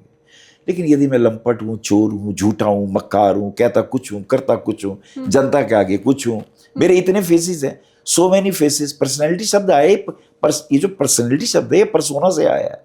So many faces I am having. नौकर के सामने मेरा फेस दूसरा है, पत्नी के आगे कुछ और है, ऑफिस में कुछ और है। तो ये जो पाकिस्तान है, ये बहुत सारे मुखौटों वाला देश है। इनका चरित्र है ही नहीं, जितने मुखौटे उतने चरित्र। ऐसे लोग आक्रमण नहीं करते। ऐसे लोग आक्रमण करते हैं तो गुरिल्ला युद्ध करते हैं। जा इसे भेज दे, पीछे से वार कर, पीठ पीछे वार कर। हमारे राजपूत कहते हैं सामने मार यार। माँ भी पूछती है, बेटा पीठ पे गोली तो नहीं खाई? नहीं माँ, मैंने बाहर सामने लिया है। तो उसमें वो बल नहीं। सबसे पहली बात तो यह है, अब कोई बुरा माने अच्छा माने, जितने लोग भयभीत हो गए थे, डर गए थे, उन्होंने धर्म परिवर्तन कर लिया था। उन्होंने अपना भी छोड़ दिया था, अपना छोड़ दिया था, अपने पे टिके नहीं थे, और दूसरा ओढ़ लिया था जो उनका था नहीं। अब ये द्विस्वभाव वाले हम लोग हैं। अब द्विस्वभाव वाले लोग सोचते भी द्विस्वभाव से हैं। अब इनको पैसा दे दिया अमेरिका ने, घुड़की वहां से आती है, इनके वो महानुभाव क्या कहते हैं, वैसे ही चलते हैं। ठीक बात। ये क्या निर्णय लेंगे? इनको तो कोई और निर्णय देता है। बिहारी दास ने लिखा था, स्वार्थ सुकृत न श्रम वृथा, देख विहंग विचार, बाज पर आए पानी पड़ी, तू पंछी ना मार। शानदार। तो दूसरों से प्रेरित होकर निर्बलों को मारता है, तो क्या कर रहा है? तो उसका अपना ही आचरण पतित है। जिसका अपना आचरण श्रेष्ठ ना हो, वो निंदनीय होते हैं, वो चूहों की तरह मरते हैं, वो रोज मरते हैं, वो अपनों से मरते हैं, वो पड़ोसियों से मरते हैं। उस बेचारे का तो भविष्य है, उसकी तो आप बात ही ना करो। अभी ट्रंप ने भी पोल खोल दिया। जब उन्होंने राष्ट्र को संबोधित किया तो साफ साफ ये कहा कि पाकिस्तान ने उनको कहा था कि आपने 30 करोड़ लोगों की जान बचा ली। वो जो ट्रंप ने कहा था ना कि मैंने मध्यस्थता की है, वो बात अब सामने आ गई कि पाकिस्तान से फोन गया। ट्रंप ने खुद बताया कि उन्होंने उनको हाथ जोड़ करके कहा कि आपने महाराज 30 करोड़ लोगों की जान बचा ली। तो क्या आचरण और क्या चरित्र पाकिस्तान का है, वो अभी 5 दिन पहले ही मालूम चला है। आपको मैं एक भविष्यवाणी कर रहा हूं, पाकिस्तान में रहने वाले ही ये लोग जिन्होंने डर के अपना मजहब बदल लिया था, ये वापस कहीं अपने पहले वाले रूप में ना आ जाएं। यानी इनके घर में ही जन आक्रोश फैल जाएगा और ये स्थिति बड़ी भयावह होगी। और भविष्य पुराण में तो लिखा ही है, हाँ। इनसे लड़ने की जरूरत नहीं है, ये आपस में ही लड़के मरेंगे, ये आपस में ही लड़के मरेंगे। ठीक है, अब हम देख रहे हैं। हाँ, ठीक बात है। पाकिस्तान अब 5 टुकड़ों में न बट जाए आने वाले भविष्य में, वो समझ में भी आ रहा है, बढ़ चुका है। हाँ, बस नक्शे पर बटना बाकी है, दिलों में बढ़ चुका है, स्थिरता है नहीं। बस यही है कि हम लोग जो हैं अपने बुद्धिजीवी हैं नहीं, पढ़े लिखे हैं नहीं, और जो पढ़े लिखे हैं उनका अपराध पता क्या है? क्या? उनका अपराध यह है कि विरोध नहीं करते। हमारे यहां पढ़े लिखों को मारा गया, भीष्म को मारा गया, द्रोणाचार्य को मारा गया, कर्ण तक को मार दिया गया। कृष्ण को मालूम था ये पांडव है, कृष्ण को मालूम था ये छठा पांडव है, ये सबसे अग्रज है, लेकिन नहीं, से मारो। क्यों मारो? क्योंकि जब द्रौपदी का चीरहरण हो रहा था, जब नगर की, देश की, हमारी पवित्रतम श्रेष्ठ स्त्री जो अग्नि से प्रकट हुई थी, इतनी पवित्र थी, उसका चीरहरण किया और ये बैठे रहे सिर झुकाए। जब किसी देश में नारी का चरित्र हनन हो और जो लोग रोक सकते हो, कर्ण रोक सकता था, द्रोणाचार्य रोक सकते थे, भीष्म रोक सकते, नहीं रोका ना, बैठे रहे ना। तो कृष्ण ने कहा अपराध वो नहीं होता जो हम करते हैं, अपराध वो भी होता है कि जब तुम्हारे सामने अपराध हो रहा हो और तुम बर्दाश्त करते हो, देखते रहते हो, तुम जब मौन रह जाते हो तो तुम्हारे ऊपर भी उतना ही दंड लगता है। तो आज जितने मौन बैठे हैं ये भी अपराधी हैं, इनको भी दंड ऊपर वाला देगा, बहुत जल्द देगा। अब एक और सवाल मैं ले लूं, उसके बाद हम राशि फल पे आगे बढ़ेंगे। सवाल ये है कि सिर्फ ऐसा नहीं है कि लड़ाई झगड़ाई विश्व में हो रहा है, उसके चलते पिस आम जनता रही है। हमने देखा है हर देश की अर्थव्यवस्था डाउन होती हुई दिखाई दे रही है, कंपनीज ले ऑफ कर रही हैं, नौकरी जा रही है, व्यापार जो कर रहे हैं तो उसमें पहले जितना मुनाफा नहीं हो रहा है। मैं ये समझना चाहती हूँ, ये जो नया संवत्सर रौद्र शुरू होने वाला है, ये क्या हमारी जेबों के ऊपर असर डालेगा? ये क्या नौकरियां लेकर के जाएगा? ये क्या व्यापार धंधे चौपट करेगा? ये क्या देश की अर्थव्यवस्था पर असर डालेगा? क्या बड़ा अच्छा आपका ये सवाल है। और इसके लिए देखिए, हम जो कल चंद्र ग्रहण होने वाले हैं, कर्क लगन में होने वाले हैं ये, और कर्क लगन में जो चंद्र ग्रहण होगा, चंद्रमा पूर्व फाल्गुनी नक्षत्र में होगा, जिसका स्वामी शुक्र होगा। स्त्रियों के लिए विशेष सावधानी, पूर्व फाल्गुनी नक्षत्र में चंद्रमा भी है और केतु भी है, दोनों हैं। अब ये सावधानी की बात है कि स्त्री चंद्रमा माता है और पूर्व फाल्गुनी नक्षत्र जो है उसका स्वामी शुक्र एक युवा स्त्री है। तो युवा स्त्री और माता, इन्हीं के ऊपर इन नक्षत्रों का कल चंद्र ग्रहण का प्रभाव। तो सबसे पहले हमें कहते हैं ना, यत्र नारी पूज्यन्ते तत्र रमन्ते देवता, हमें स्त्रियों के प्रति सावधान, स्त्रियों को भी रहना है सावधान। अब ये मेरा है, ये मेरे वाला ऐसा नहीं है, मेरा अब्दुल ऐसा नहीं है, इन बेवकूफियों में बसने की जरूरत नहीं है। आपको सावधानी बरतनी है, ध्यान रखना है बहुत ज्यादा घर की बेटियों के ऊपर, चाहे वो स्कूल में पढ़ती हो, चाहे वो कॉलेज में पढ़ती हो, चाहे वो ऑफिस में जाती हो, चाहे वो राजनीति में हो, चाहे वो खिलाड़ी हो, चाहे वो साइंटिस्ट हो, किसी भी फील्ड में जो नारी हो, उसको अपनी रक्षा स्वयं करनी है। उसे जूडो कराटे भी सीखने हैं, उसे ये सब चीजें खुद ही अपनी रक्षा करनी है, ये ध्यान देने की जरूरत है। दूसरा जो नक्षत्र है बहुत इंपॉर्टेंट है कि जो राहु है वो शतभिषा में है और राहु के साथ सूर्य है। जो सूर्य प्राण का ऊर्जा का संवाहक है, जो सूर्य पिता है, जो सूर्य हमारे देश का प्राइम मिनिस्टर है, हमारे देश का राष्ट्रपति कह लीजिए, ये सारी स्थितियां राहु के साथ सूर्य है। राहु ग्रस रहा है सूर्य को, उधर चंद्रमा ग्रस रहा है, केतु ग्रस रहा है केतु को, उधर स्त्रियां इधर राजा। इसलिए इसे रौद्र संवत्सर कहा गया है जो ये आने वाला है, उसका प्रभाव और भी घातक होगा। अब ऐसे में क्या होगा, जनता के लिए आपने बात करी, कर्क लगन में ये पड़ रहा है चंद्र ग्रहण, और चतुर्भाव जनता का होता है। जनता भाव का स्वामी जो शुक्र है वो भाग्य स्थान में उच्च का है, इसलिए हमारी बेटियां और हमारी स्त्रियां सुरक्षित रहेंगी। भाग्य स्थान में पहुंच गई, कोई ना कोई अवतार, कोई ना कोई धर्मगुरु, कोई ना कोई नेता, कोई ना कोई ऐसा पवित्र आचरण इनकी रक्षा करने वाला है, लेकिन इन्हें सावधान तो रहना है। अच्छा। एक बात, अष्टम भाव में यह प्रभाव पड़ा है। अष्टम भाव विदेश का है। विदेशों से होने वाले युद्ध, बाहर के, इंडिया के बाहर के जितने पश्चिम देश हैं, इनके ऊपर जो प्रभाव आने वाले हैं वो हम आज उसकी भारत में भी दिखाई देती है। क्योंकि भारत जब आजाद हुआ तो वृषभ लगन था। भारत की आजादी का जो लगन है वो वृषभ है, और ये भारत की कुंडली वृषभ लगन है, और राहु इसके लगन में था। देखिए, अर्धनारीश्वर रूप राहु और केतु का एक्सिस राहु और केतु का पड़ा हुआ था, तब भी 1947 में हिंदुस्तान और पाकिस्तान दो भागों में बढ़ गया था। जब पत्री बनी, अब ग्रहों के प्रभाव देखिए, ऐसे ये प्रभाव डालते हैं अपना। यही अब ग्रहण के वक्त द्वितीय और अष्टम में है। हमें अपने परिवार का ध्यान रखना होगा, परिवार के प्रति जागरूकता रखनी होगी। हमें अपने परिवार में बेटियों के लिए, बच्चों के लिए, माता पिता के लिए, बच्चों का फर्ज है बड़ों का ध्यान रखें, बड़ों का फर्ज है अपने बच्चों का ध्यान रखें, कहाँ जा रहे हैं, कहाँ आ रहे हैं। और अष्टम भाव जो है ये गुप्त होता है, गोपनीय होता है। अष्टम भाव में अचानक आने वाली कष्टकारी स्थितियां, तो इसका प्रभाव जनता पे भी आने वाला है, पर वो प्रभाव बचा रहेगा। हमारा आयेश और चतुर्थे शुक्र है, हमारे भारत में धन की कमी नहीं होने वाली, धन की समृद्धि बढ़ेगी, ये भविष्यवाणी मैं करके जा रहा हूं। शुक्र उच्च के हैं, उच्च के शुक्र यदि आयेश इनकम का स्वामी उच्च का हो जाए, चतुर्थ मन का कारक शुक्र उच्च का हो जाए, तो ये विशेष शुभताएं हैं। ये एक अच्छा योग है, आर्थिक दृष्टि से बहुत शुभ रहेगा। राजनैतिक दृष्टिकोण से अगर हम देखेंगे, उसमें निश्चित रूप से जो विरोधी लोग हैं वो इन्हें भड़काएंगे, वो धरने देंगे, वो बात बात पे लड़ाई झगड़े करेंगे, चाहे वो सदन में हो, चाहे विधानसभा में हो, राज्यसभा में हो, उनके आक्रोश बढ़ेंगे कदम कदम पर। और न्याय पे जो राजा हैं, इनको अपने विवेक का ध्यान रखना होगा, इनको अपनी बुद्धिमत्ता से, और जनता को वोट देते वक्त कौन है मेरे अपने, इसका ध्यान रखना होगा। क्योंकि जनता का स्वामी भाग्य में है तो देश तो सुरक्षित है। विरोधी चाहे कुछ भी करें, कितने ही अड़दंगे लगाएं, कितने ही किसान आंदोलन के नाम पर लोगों को भड़काएं, और कितने ही रोज संसद में बकवास करें, जनता सबको पहचान चुकी है। तो देश का भविष्य सुरक्षित है भारत का। शानदार। अब क्योंकि मैं राशिफल पे बढ़ने जा रही थी, लेकिन आपने अचानक से कहा कि वोट हम किसे दे रहे हैं उसके ऊपर हमें ध्यान रखना पड़ेगा।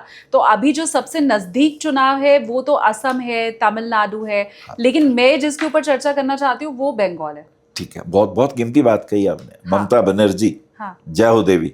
ममता जी का नाम ना आए और बंगाल हो तो फिर क्या बात है। पहले तो ये इंपॉर्टेंट ये है, इतने वर्षों तक ज्योतिर्बसु के बाद कमाल कर दिया, ये इतने वर्षों तक प्रधानमंत्री अपने मुख्यमंत्री रही, तो योग क्या थे और अब क्या स्थिति है, दोनों चीजों को तुलनात्मक अध्ययन करना पड़ेगा। आपकी पत्री में शनि उच्च का है, तो शनि उच्च का शश योग, पंच महापुरुष योगों में से शनि आम जनता जनार्दन का प्रतिनिधित्व करता है। और आम जनता जनार्दन में अगर मैं ये कहूँ तो बहुत मजबूती के साथ होता है ना, नीचे की सीढ़ियों से शुरू हुए और ऊपर तक पहुंचे। तो शनि ने इनको, मेष लगन के अंदर शनि दशम भाव का स्वामी है। काल पुरुष की कुंडली में भी ये कहा गया है कि मकर राशि को देखो, क्या किसी के मकर राशि में कोई ग्रह श्रेष्ठ है, उसको कोई शुभ ग्रह दृष्टा है? ये राजा है, ये आगे चल के राज करेगा। मेष लगन की कुंडली, इनका 10th हाउस का लॉर्ड जो शनि है 7th हाउस में उच्च का, और पंच महापुरुष योग बनाता है। अच्छा, शश नामक योग बना हुआ है। तो ये सोच रही हैं प्रधानमंत्री कब बनूंगी, इनकी सोच तो ये है। वो दिखा भी था जब इंडिया अलायंस बना था। हाँ। इनकी बहुत गहरी इच्छा थी। और अब रह गया ये कि क्या इनके ऊपर किसी शुभ ग्रह की दृष्टि है? नहीं, दृष्टि नहीं है शुभ ग्रह की, लेकिन केंद्रीय बल है गुरु का।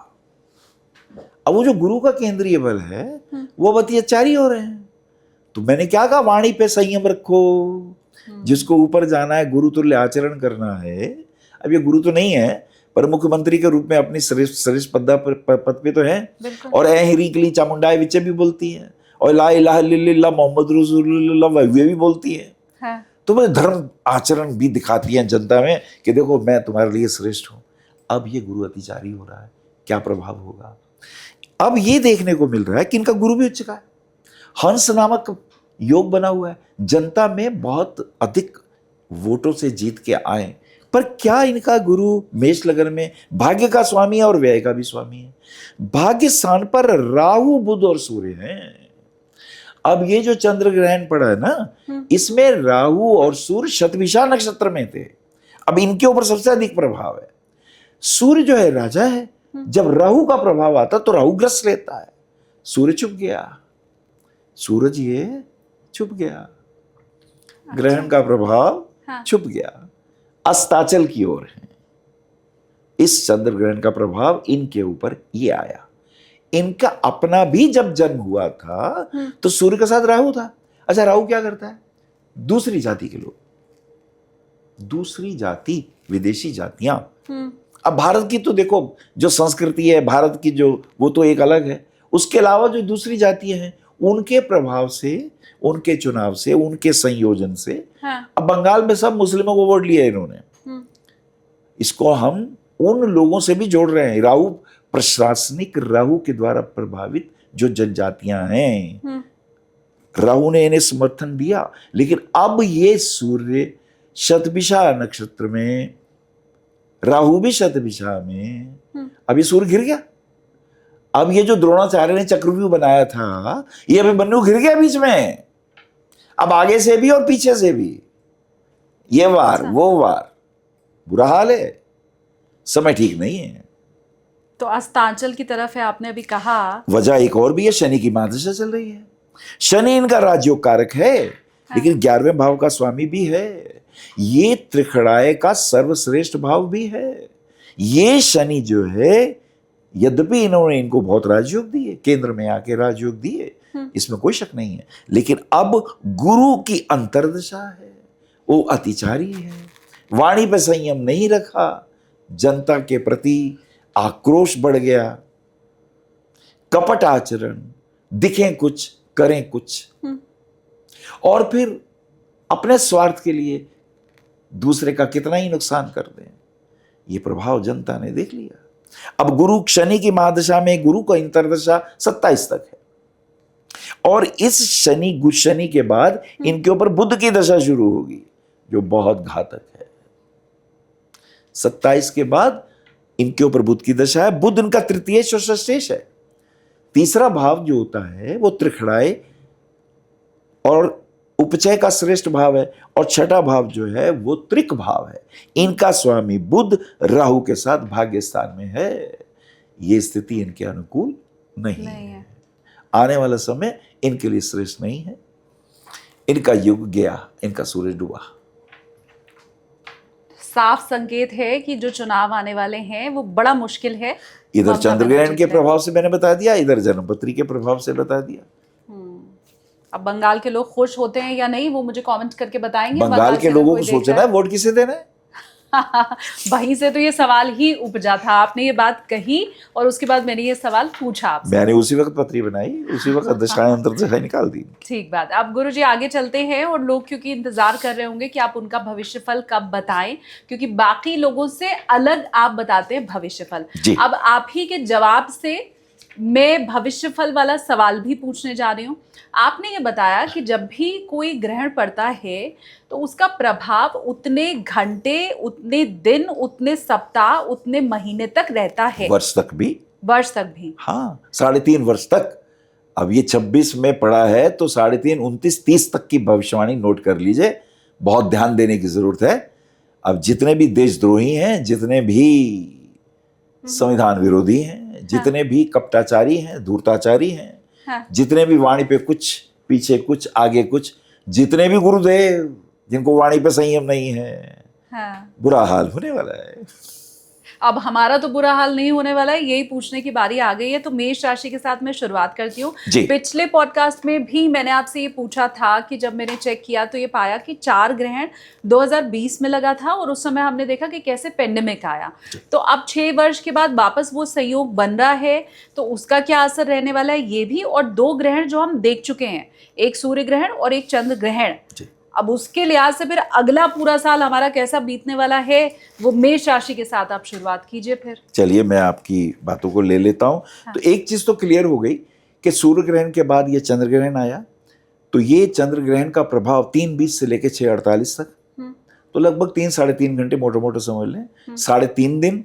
तो 3.5 दिन के अंदर आपको दिखाई देगा आगे क्या होगा, 3.5 दिन पीछे भी, 3.5 दिन आगे भी, तो ये प्रभाव आपको दिखाई दे जाएगा। कोई ना कोई बहुत बड़ी हस्ती, विदेश की हो कहीं की हो, तो अचानक उसकी मृत्यु का समाचार, अचानक कोई प्लेन क्रैश का समाचार, अचानक कोई रेल दुर्घटना, अचानक कोई धोखा, अचानक मुंह में राम राम बगल में छुरी वाला एटीट्यूड, ये सारी चीजें दिखाई देने वाली हैं। अब नेतन्याहू की मृत्यु से तो हमें दिख भी गया, आ भी गया, हमारे हाँ, सामने ही है। हाँ। और हमें आगे भी ध्यान रखना है इन बातों का। मेष राशि की हम बात करेंगे, ये बात ध्यान में रखते हुए कि चंद्रमा और केतु पूर्व फाल्गुनी नक्षत्र में ग्रहण पड़ा है, स्त्रियों के लिए, माताओं के लिए, स्त्रियों के लिए।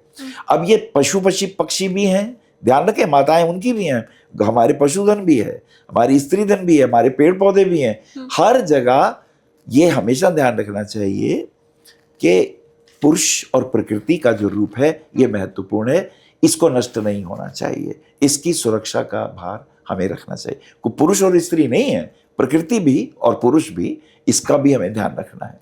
चलिए, और सूर्य का हमें पता चल गया कि वो शतभिषा नक्षत्र में है राहु के साथ। सूर्य यानी पिता है, सूर्य यानी आकाश है। अब आकाश से बम फटे, आकाश से क्या हो, वहां राहु है, वहां कितने धूर्त आचरण हो, कपटा आचरण हो, ये सब चीजें हमारे सामने हैं। अब इसको ध्यान में रखते हुए मेष राशि की ओर बढ़ते हैं।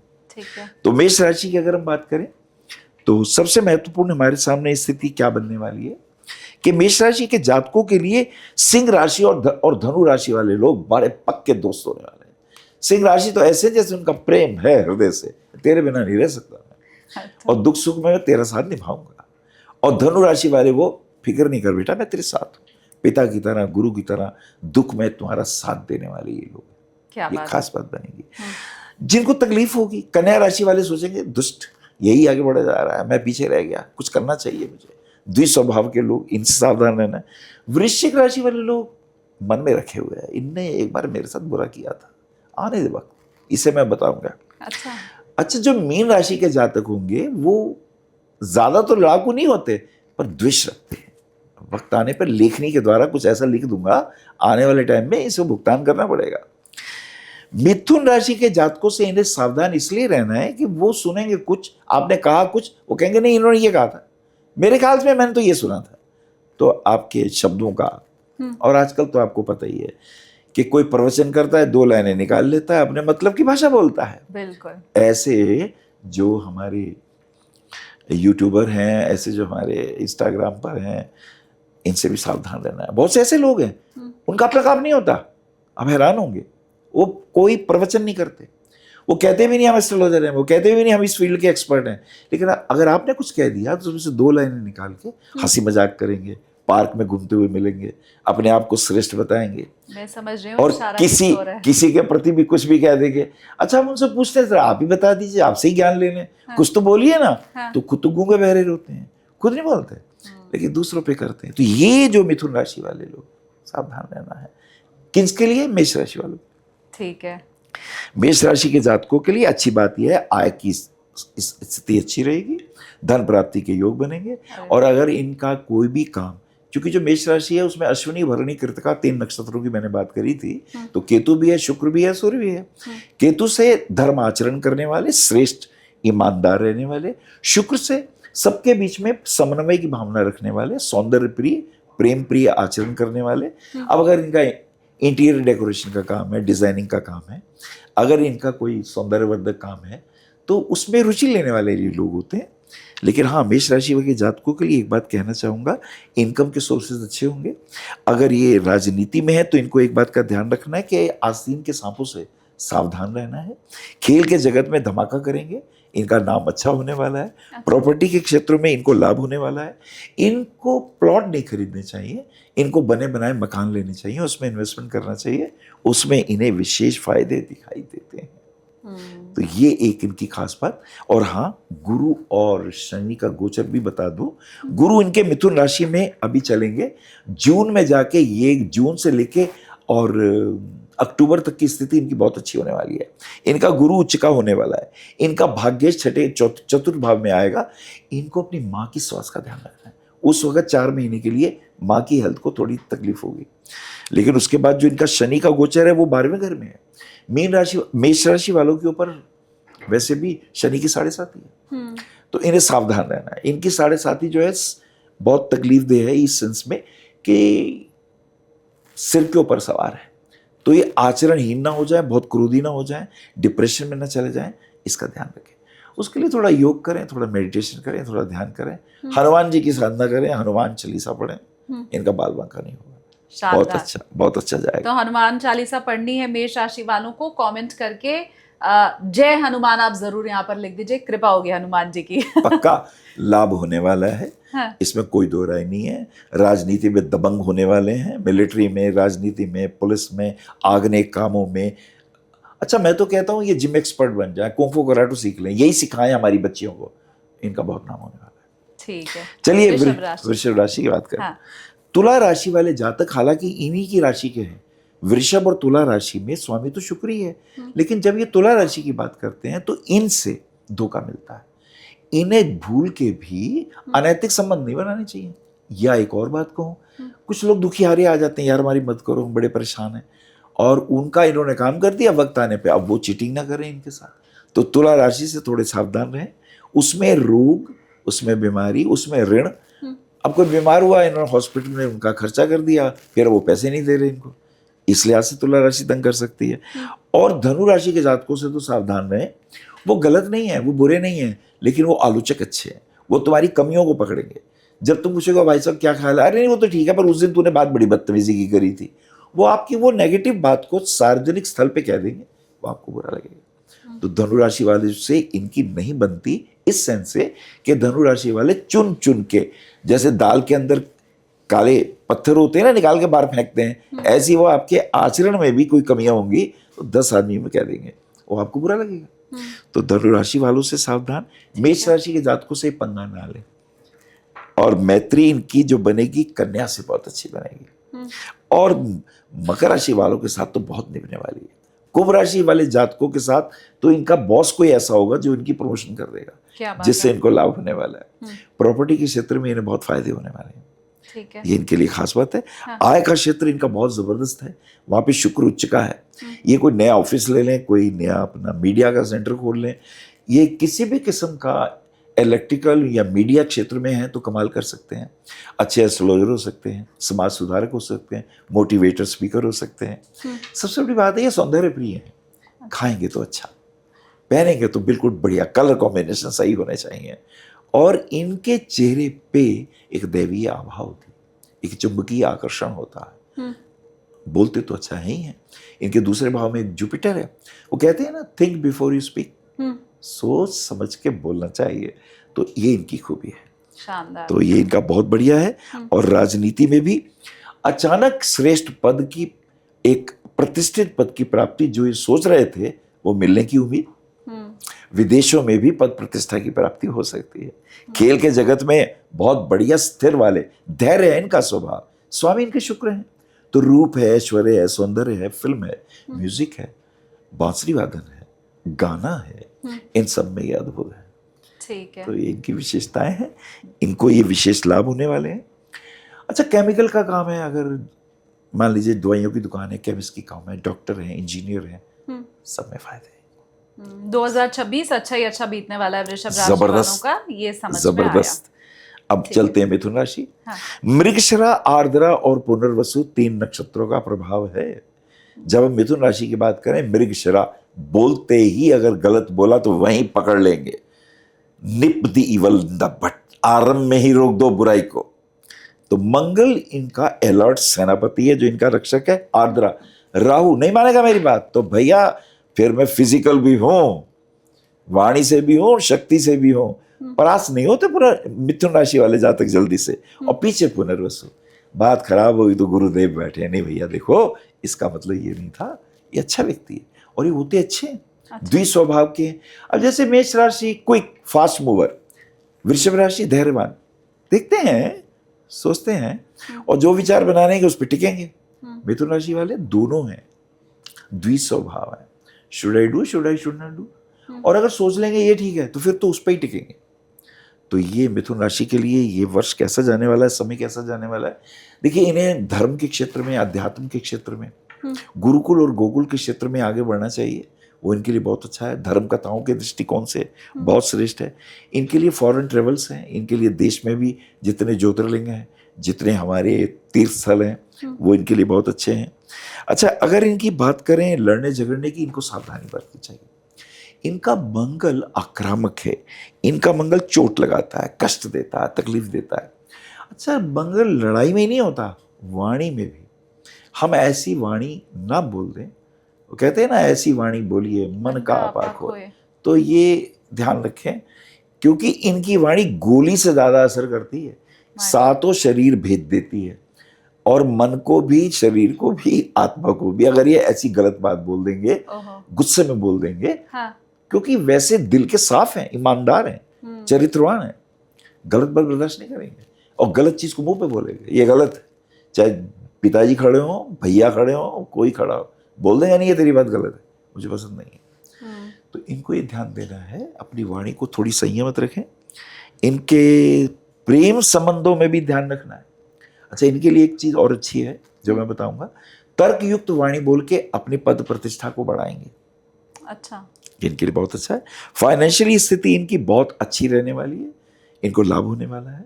बुद्धि के बल पर, एस्ट्रोलॉजी के बल पर, सीए हो, अकाउंटेंट हो, इस क्षेत्र में बहुत लाभ है। शेयर मार्केट में अगर रुपया लगाते हैं, इनको बहुत अच्छी लाभ की प्राप्ति के योग बन रहे हैं। लेकिन पार्टनरशिप ना, उसमें इनको नुकसान। ठीक है, तो सब भला ही भला होता हुआ मिथुन राशि वालों का मुझे तो फिलहाल दिखाई दिया, लेकिन वाणी के ऊपर संयम रखना है, ये मैंने याद कर लिया। अब कर्क राशि में आगे बढ़े। कर्क राशि में दो महायोग आ रहे हैं। पहला योग है हर्ष योग। हर्ष योग का अर्थ होता है कि अगर आपका कोई कोर्ट कचहरी का मुकदमा है तो आप जीतोगे, अगर कोई बीमार हो गया ठीक हो जाओगे, अगर कोई बीवी और पत्नी की लड़ाई हुई हो, तुम्हें साकेत या कहीं और ले गई है, तो वहां भी भगवान ने चाहा तुम जीत जाओगे, इसलिए क्योंकि तुम ईमानदार हो। क्या बात है। अब कर्क राशि के जातकों को हर्ष योग मिला है, एक योग और मिला है, विमल कीर्ति योग। अच्छा। विमल कीर्ति योग ये होता है कि तुम भाई कुल के कुल दीपक हो, तुम याद किए जाओगे अपने श्रेष्ठ कार्यों के कारण। तो ये इनकी बात और एक और योग आया, राहु राजयोग दे रहा है, ऐश्वर्य, मान सम्मान। कर्क राशि के जातक वैसे तो चंद्रमा से प्रेरित होते हैं। अब जब शुक्ल पक्ष का चंद्रमा है तो बहुत अच्छे होते हैं, और जब कृष्ण पक्ष का चंद्रमा तो उदास हो जाते हैं बेचारे, क्योंकि चंद्रमा का प्रभाव तो मन पे आता ही है ना। हाँ। अब इनके लिए क्या हो रहा है, जो ध्यान देने की बात है कि इनको अपनी वाणी पे संयम रखना है, और इनके 8वें भाव पे राहु, सूर्य, बुध, मंगल का प्रभाव है। ये क्या करते हैं, विदेश यात्राएं करवा सकते हैं, विदेश में संपर्क बनवा सकते हैं, एक्सपोर्ट इंपोर्ट करवा सकते हैं। ऐसे लोग आत्म केंद्रित होते हैं। शनै तुष्टा शनै रुष्टा, एकदम मान गए, एकदम नाराज हो गए। दिल के अच्छे हैं, स्वाभिमानी है, घर में बैठे हैं, अगर आपने नहीं पूछा पानी पियोगे, नहीं पूछा आपने, बैठे। अच्छा। अब आज थोड़ी देर में पानी पियोगे, नहीं अभी नहीं पीना, पीना है हालांकि, आपने लेट क्यों पूछा। अच्छा, तो कर्क राशि वाले मना भी करें तो भी पानी पिला देना। इतनी सी बात भी दिल को लगा लेते हैं। अच्छा, बैठे घर में, सब लोग तो एक जगह बैठे हैं, ये अलग कमरे में बैठे हैं, उनको कोई मना के लेके वो लैपटॉप अपना खोल के बैठे। फूफा जी हैं क्या? ये फूफा जी फूफू बहुत करते हैं, लेकिन दिल के बहुत प्यारे हैं, स्वाभिमानी है और अकड़ू है। उस अकड़ में ये अपना नुकसान करते हैं। इन्हें पता है मैं गलत कर रहा हूँ, पर भैया मेरी ईगो सर्वोपरि है। कर्क राशि के जो जातक हैं, उनको सबसे पहले जो धनु राशि के जातक हैं, उनसे थोड़ा सा सावधान इसलिए रहना है कि धनु राशि के जातक बुद्धिमान है, समझदार है, जीनियस है, उनका स्वामी जुपिटर है, गुरु है। और जो कर्क राशि है, गुरु उच्च का वही होता है, लेकिन वो खड़ष्टक योग बना रहा है। तो जब ये गुरु वहाँ होता है तो इनको ये ध्यान रखना है, अपने गुरु को सम्मान करें। कर्क राशि वाले अगर नहीं करेंगे तो गुरु से फिर वो अतिचारी रूप देखने को मिलेगा। अब आने वाला जो समय है, ऐसे में इनको परेशानी होगी। तो तो धनु राशि वाले जातकों के साथ ज़्यादा नोक-झोंक वाली बातें ये ना करें, उनका आदर भाव करें, वो ज़्यादा अच्छा है। कुंभ राशि के जातकों से इनकी बिल्कुल नहीं बनने वाली है। कुंभ राशि के जातकों के साथ व्यर्थ का ऐसा कुछ ना कह दें, किसी के मान सम्मान का ध्यान रखें, यूं ही किसी की इंसल्ट ना करें, या किसी के साथ कोई कहते हैं ना चुगली कर दें, निंदा कर दें, हाँ। उससे ये बचें। और मिथुन राशि के जातकों के साथ ये खास करके ध्यान रखें कि उनके चरित्र के ऊपर या उनके बारे में सुन के कोई बात ना कहें, जब तक अपना अनुभव ना हो, इन्हें बचना चाहिए। तो मोटे शब्दों में धनु, कुंभ और मिथुन सावधान रहें। वृश्चिक इन्हें बहुत कोऑपरेट करने वाला है, और मीन राशि के जातक इनके बल्ले बल्ले होने वाली है। सिंह राशि के जातकों के साथ फाइनेंशियली गेन होने वाला है। वृषभ राशि के जातकों के साथ फाइनेंशियली गेन होगा, अंडरस्टैंडिंग बहुत अच्छी होने वाली है। और जो मेष राशि के जातक होंगे, उनका अगर ये बॉस होंगे, ऑफिस में होंगे, प्रमोशन कराने में भी वो इनका बहुत अच्छा साथ देने वाले हैं। ठीक है। तो ये तो इनके लिए बहुत बढ़िया बातें हो गई। हाँ, अष्टम भाव में 4 ग्रह हैं।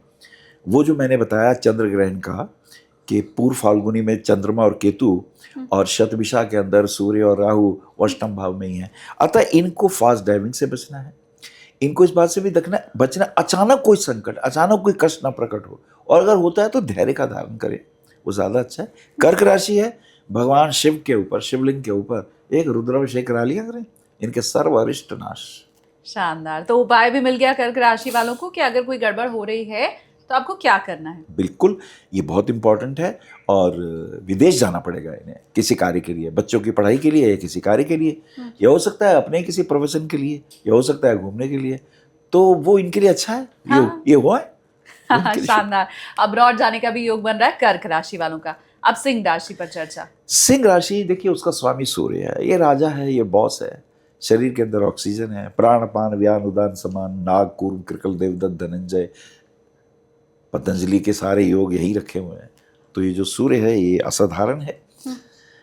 और सबसे अच्छी बात यह है कि इनके जो परम मित्र जिससे इनकी बनती है वो है धनु राशि। प्राण बसते हैं उसमें इनके, और अगर वो इनके गर्लफ्रेंड या बॉयफ्रेंड हो तो ये उनके प्रोटेक्टर भी हैं, रक्षक भी हैं। सूर्य है ना, राजा है, आदेश देते हैं। हाँ। अब इनकी प्रॉब्लम क्या है कि राजा कैसे प्रेमिका को ये कहे आई लव यू, उनकी तो ईगो हर्ट हो जाएगी। प्रेमिका कहे ही नहीं, ये प्रदर्शन नहीं कर पाते। अच्छा। ये अपने भावों को अभिव्यक्त नहीं कर पाते। अभिव्यक्ति कैसे करेंगे? तो आई नहीं, तुझे मैंने कहा था ना उस टाइम आना, तो क्यों नहीं? ये इनका प्रेम है, वैसे डांट रहे हैं। तो सिंह राशि वाला अगर किसी का पार्टनर है तो मुझे कमेंट करके जरूर बताओ। और सिंह राशि वालों को अगर पार्टनर धनु मिल गया है तो वो तो जरूरी कमेंट करके बताओ, मुझे जानना है फिर तो। और धनुष राशि की क्या बात है, वो होगा तू बॉस, गुरु तो मैं हूं। अब इनके जो प्रेमिका है या प्रेमी है वो उसे अतिचारी नहीं होना चाहिए, उसे वाणी पे असभ्य वाणी नहीं लानी है। अगर लाएंगे संबंध खराब हो जाएंगे। हालांकि दिल से बहुत प्रेम करते हैं। अच्छा, ठीक। अच्छा, मेष राशि इनको बहुत सूट करने वाली, भाग्य को बढ़ाने वाली है। वो तो इनका सेनापति है ना, अब इस वर्ष का तो सेनापति मंगल है ही, वो तो इनके रक्षक हैं, प्रोटेक्टर हैं, भाग्य के विधाता हैं, भाग्य के काम करेंगे। प्रॉपर्टी के क्षेत्र में ये मकान खरीदें, प्रॉपर्टी बढ़ाएं, इनको बहुत फायदा होने वाला है। सिंह राशि के जातकों के लिए और एक बात, अगर डॉक्टर हैं, सर्जन हैं, बहुत अच्छा होगा, इनका नाम होगा, प्रतिष्ठा होगी। पत्नी के साथ जरा टाइम देना, उसको टाइम नहीं दे रहे, ऑफिस में लगे रहते हैं, टूर में लगे रहते हैं, पत्नी बेचारी घर में देख रही है। अब वो दुखी हो रही है। अगर वो भी जॉब करती है तो ठीक है, पर जॉब करती है तो उनकी बन नहीं रही है, तो मुझे लगता है उससे बना लो ना। समय दे दो। बेशक मतभेद हो, मन भेद नहीं होना चाहिए। ठीक बात। ये सिंह राशि वालों को विशेष रूप से ध्यान देना है। हाँ। क्योंकि इनके साथ क्या हो रहा है, ये जो ग्रहण का प्रभाव पड़ेगा, सप्तम भाव के ऊपर राहु बुध सूर्य मंगल, इनके चारों ग्रह हैं। पत्नी की सेहत का ध्यान रखें, और दशम से दशम होने के कारण अपने ऑफिस में भी ध्यान रखें, कुछ ऐसी वार्ता ना करें, कुछ ऐसा किसी को ना डांट दें। अब गुरु अगर आप हैं तो आप डांट देंगे। आप कोई रिकॉर्डिंग कर रहे हैं, आप गुरुदेव हैं, मान लो आप बहुत बड़े पद पर हैं, अब वो आ गए फोटोग्राफी करते, आपने डांट दिया, ए फोटोपंती वाले बाहर निकल। अब उसमें किसी को दिल को लग गई, हाँ। वो तो छाप देगा ना, बिल्कुल, गाय महाराज। तो इनको अपनी बाड़ी में बहुत ठीक है, इस बात का ध्यान रखना है। हाँ। अच्छा, एक और बात, इनको मकर राशि वाले और मीन राशि वालों से सावधान रहना है, और कर्क राशि वालों से भी सावधान रहना। हो गए तुम बॉस अपने घर में, कर्क राशि वाला भी मूडी है, वो डिप्रेशन में चला गया तो तुम्हारा नुकसान कर सकता है, उसका ध्यान रखें। मकर राशि वालों से क्या होगा, घुटने में दर्द इनके आ सकती है, तो भैया डॉक्टर को दिखा लो, ये जरूरी है। और मीन राशि पे आ रहे हैं तो पैरों पे शाटिका का पेन उठा तो नसों में प्रॉब्लम आ जाएगी, तो इन्हें ध्यान देना। अगर इनकी उम्र हो रही है ना 45 के बाद, तो ये ध्यान दें, शाटिका का पेन और जोड़ों के दर्द और तलवों में दर्द ना हो, इसका ये ध्यान रखें, ये ज़रूरी है। और बाकी हाँ, एक बात का और है कि इन्हें अपनी ईगो से बचना चाहिए। और बहुत अच्छा एक उपाय बता रहा हूँ, कि तीर्थ स्थल चले जाएं, ऐसे पहाड़ पे जाएं और वहां जाके थोड़ा ध्यान करें और शांति से उतराएं, ये सारे दोष शांत हो जाएंगे।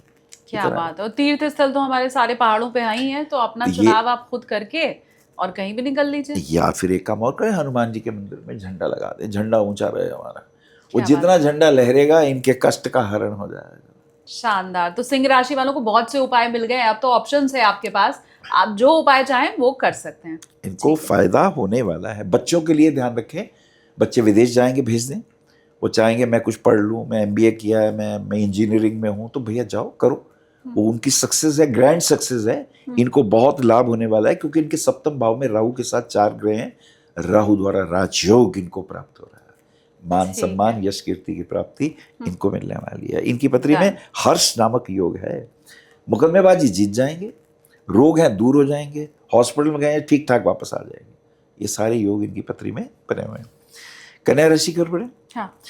कन्या राशि द्विस्वभाव राशि, स्वामी इसके बुद्ध, बुद्धिवादी, बात करने में मशहूर, कवि हो सकते हैं, आशु कवि हो सकते हैं, व्यंगकार हो सकते हैं, कपिल शो, फिर तो वाणी का पता ही है क्या क्या शब्दों के एक अर्थ, द्विअर्थ, अनेक अर्थ, तो इन्हें इस बात का ध्यान रखना है, बुद्धिमान है, समझदार हैं।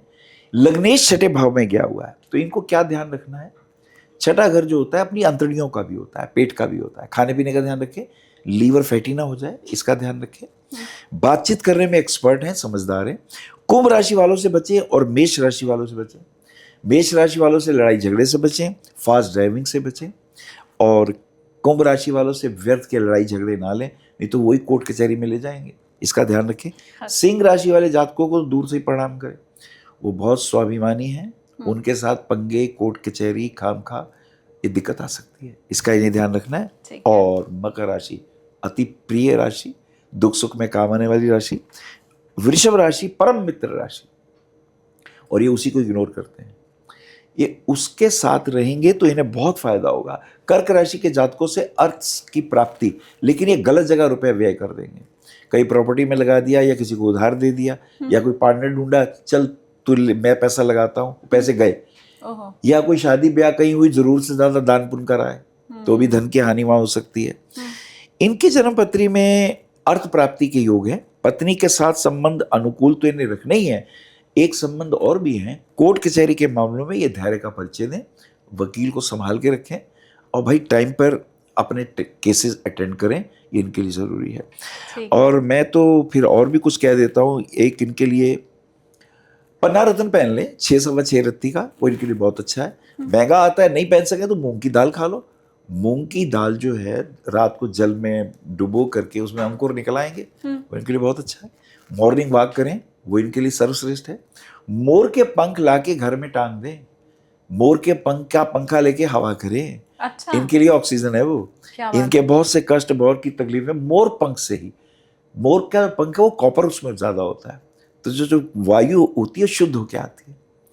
इनके साथ क्या लंग्स इन्फेक्शन, कफ इन्फेक्शन तंग करते हैं, वो दूर हो जाते हैं। क्या बात है, महंगा और सस्ता दोनों उपाय है गुरुजी के पास, दोनों इनको प्राप्त हो जाएंगे। हाँ। शुक्र इनका अच्छा है, भाग्यश है ना इनका। फूल खिलाएं अपने घर में, बगिया में सफेद फूल, अच्छा वो वाले फूल जिनमें खुशबू ज्यादा होती है वो लगा लेंगे तो इनको बहुत फायदा होगा। रात की रानी, हाँ, ठीक है।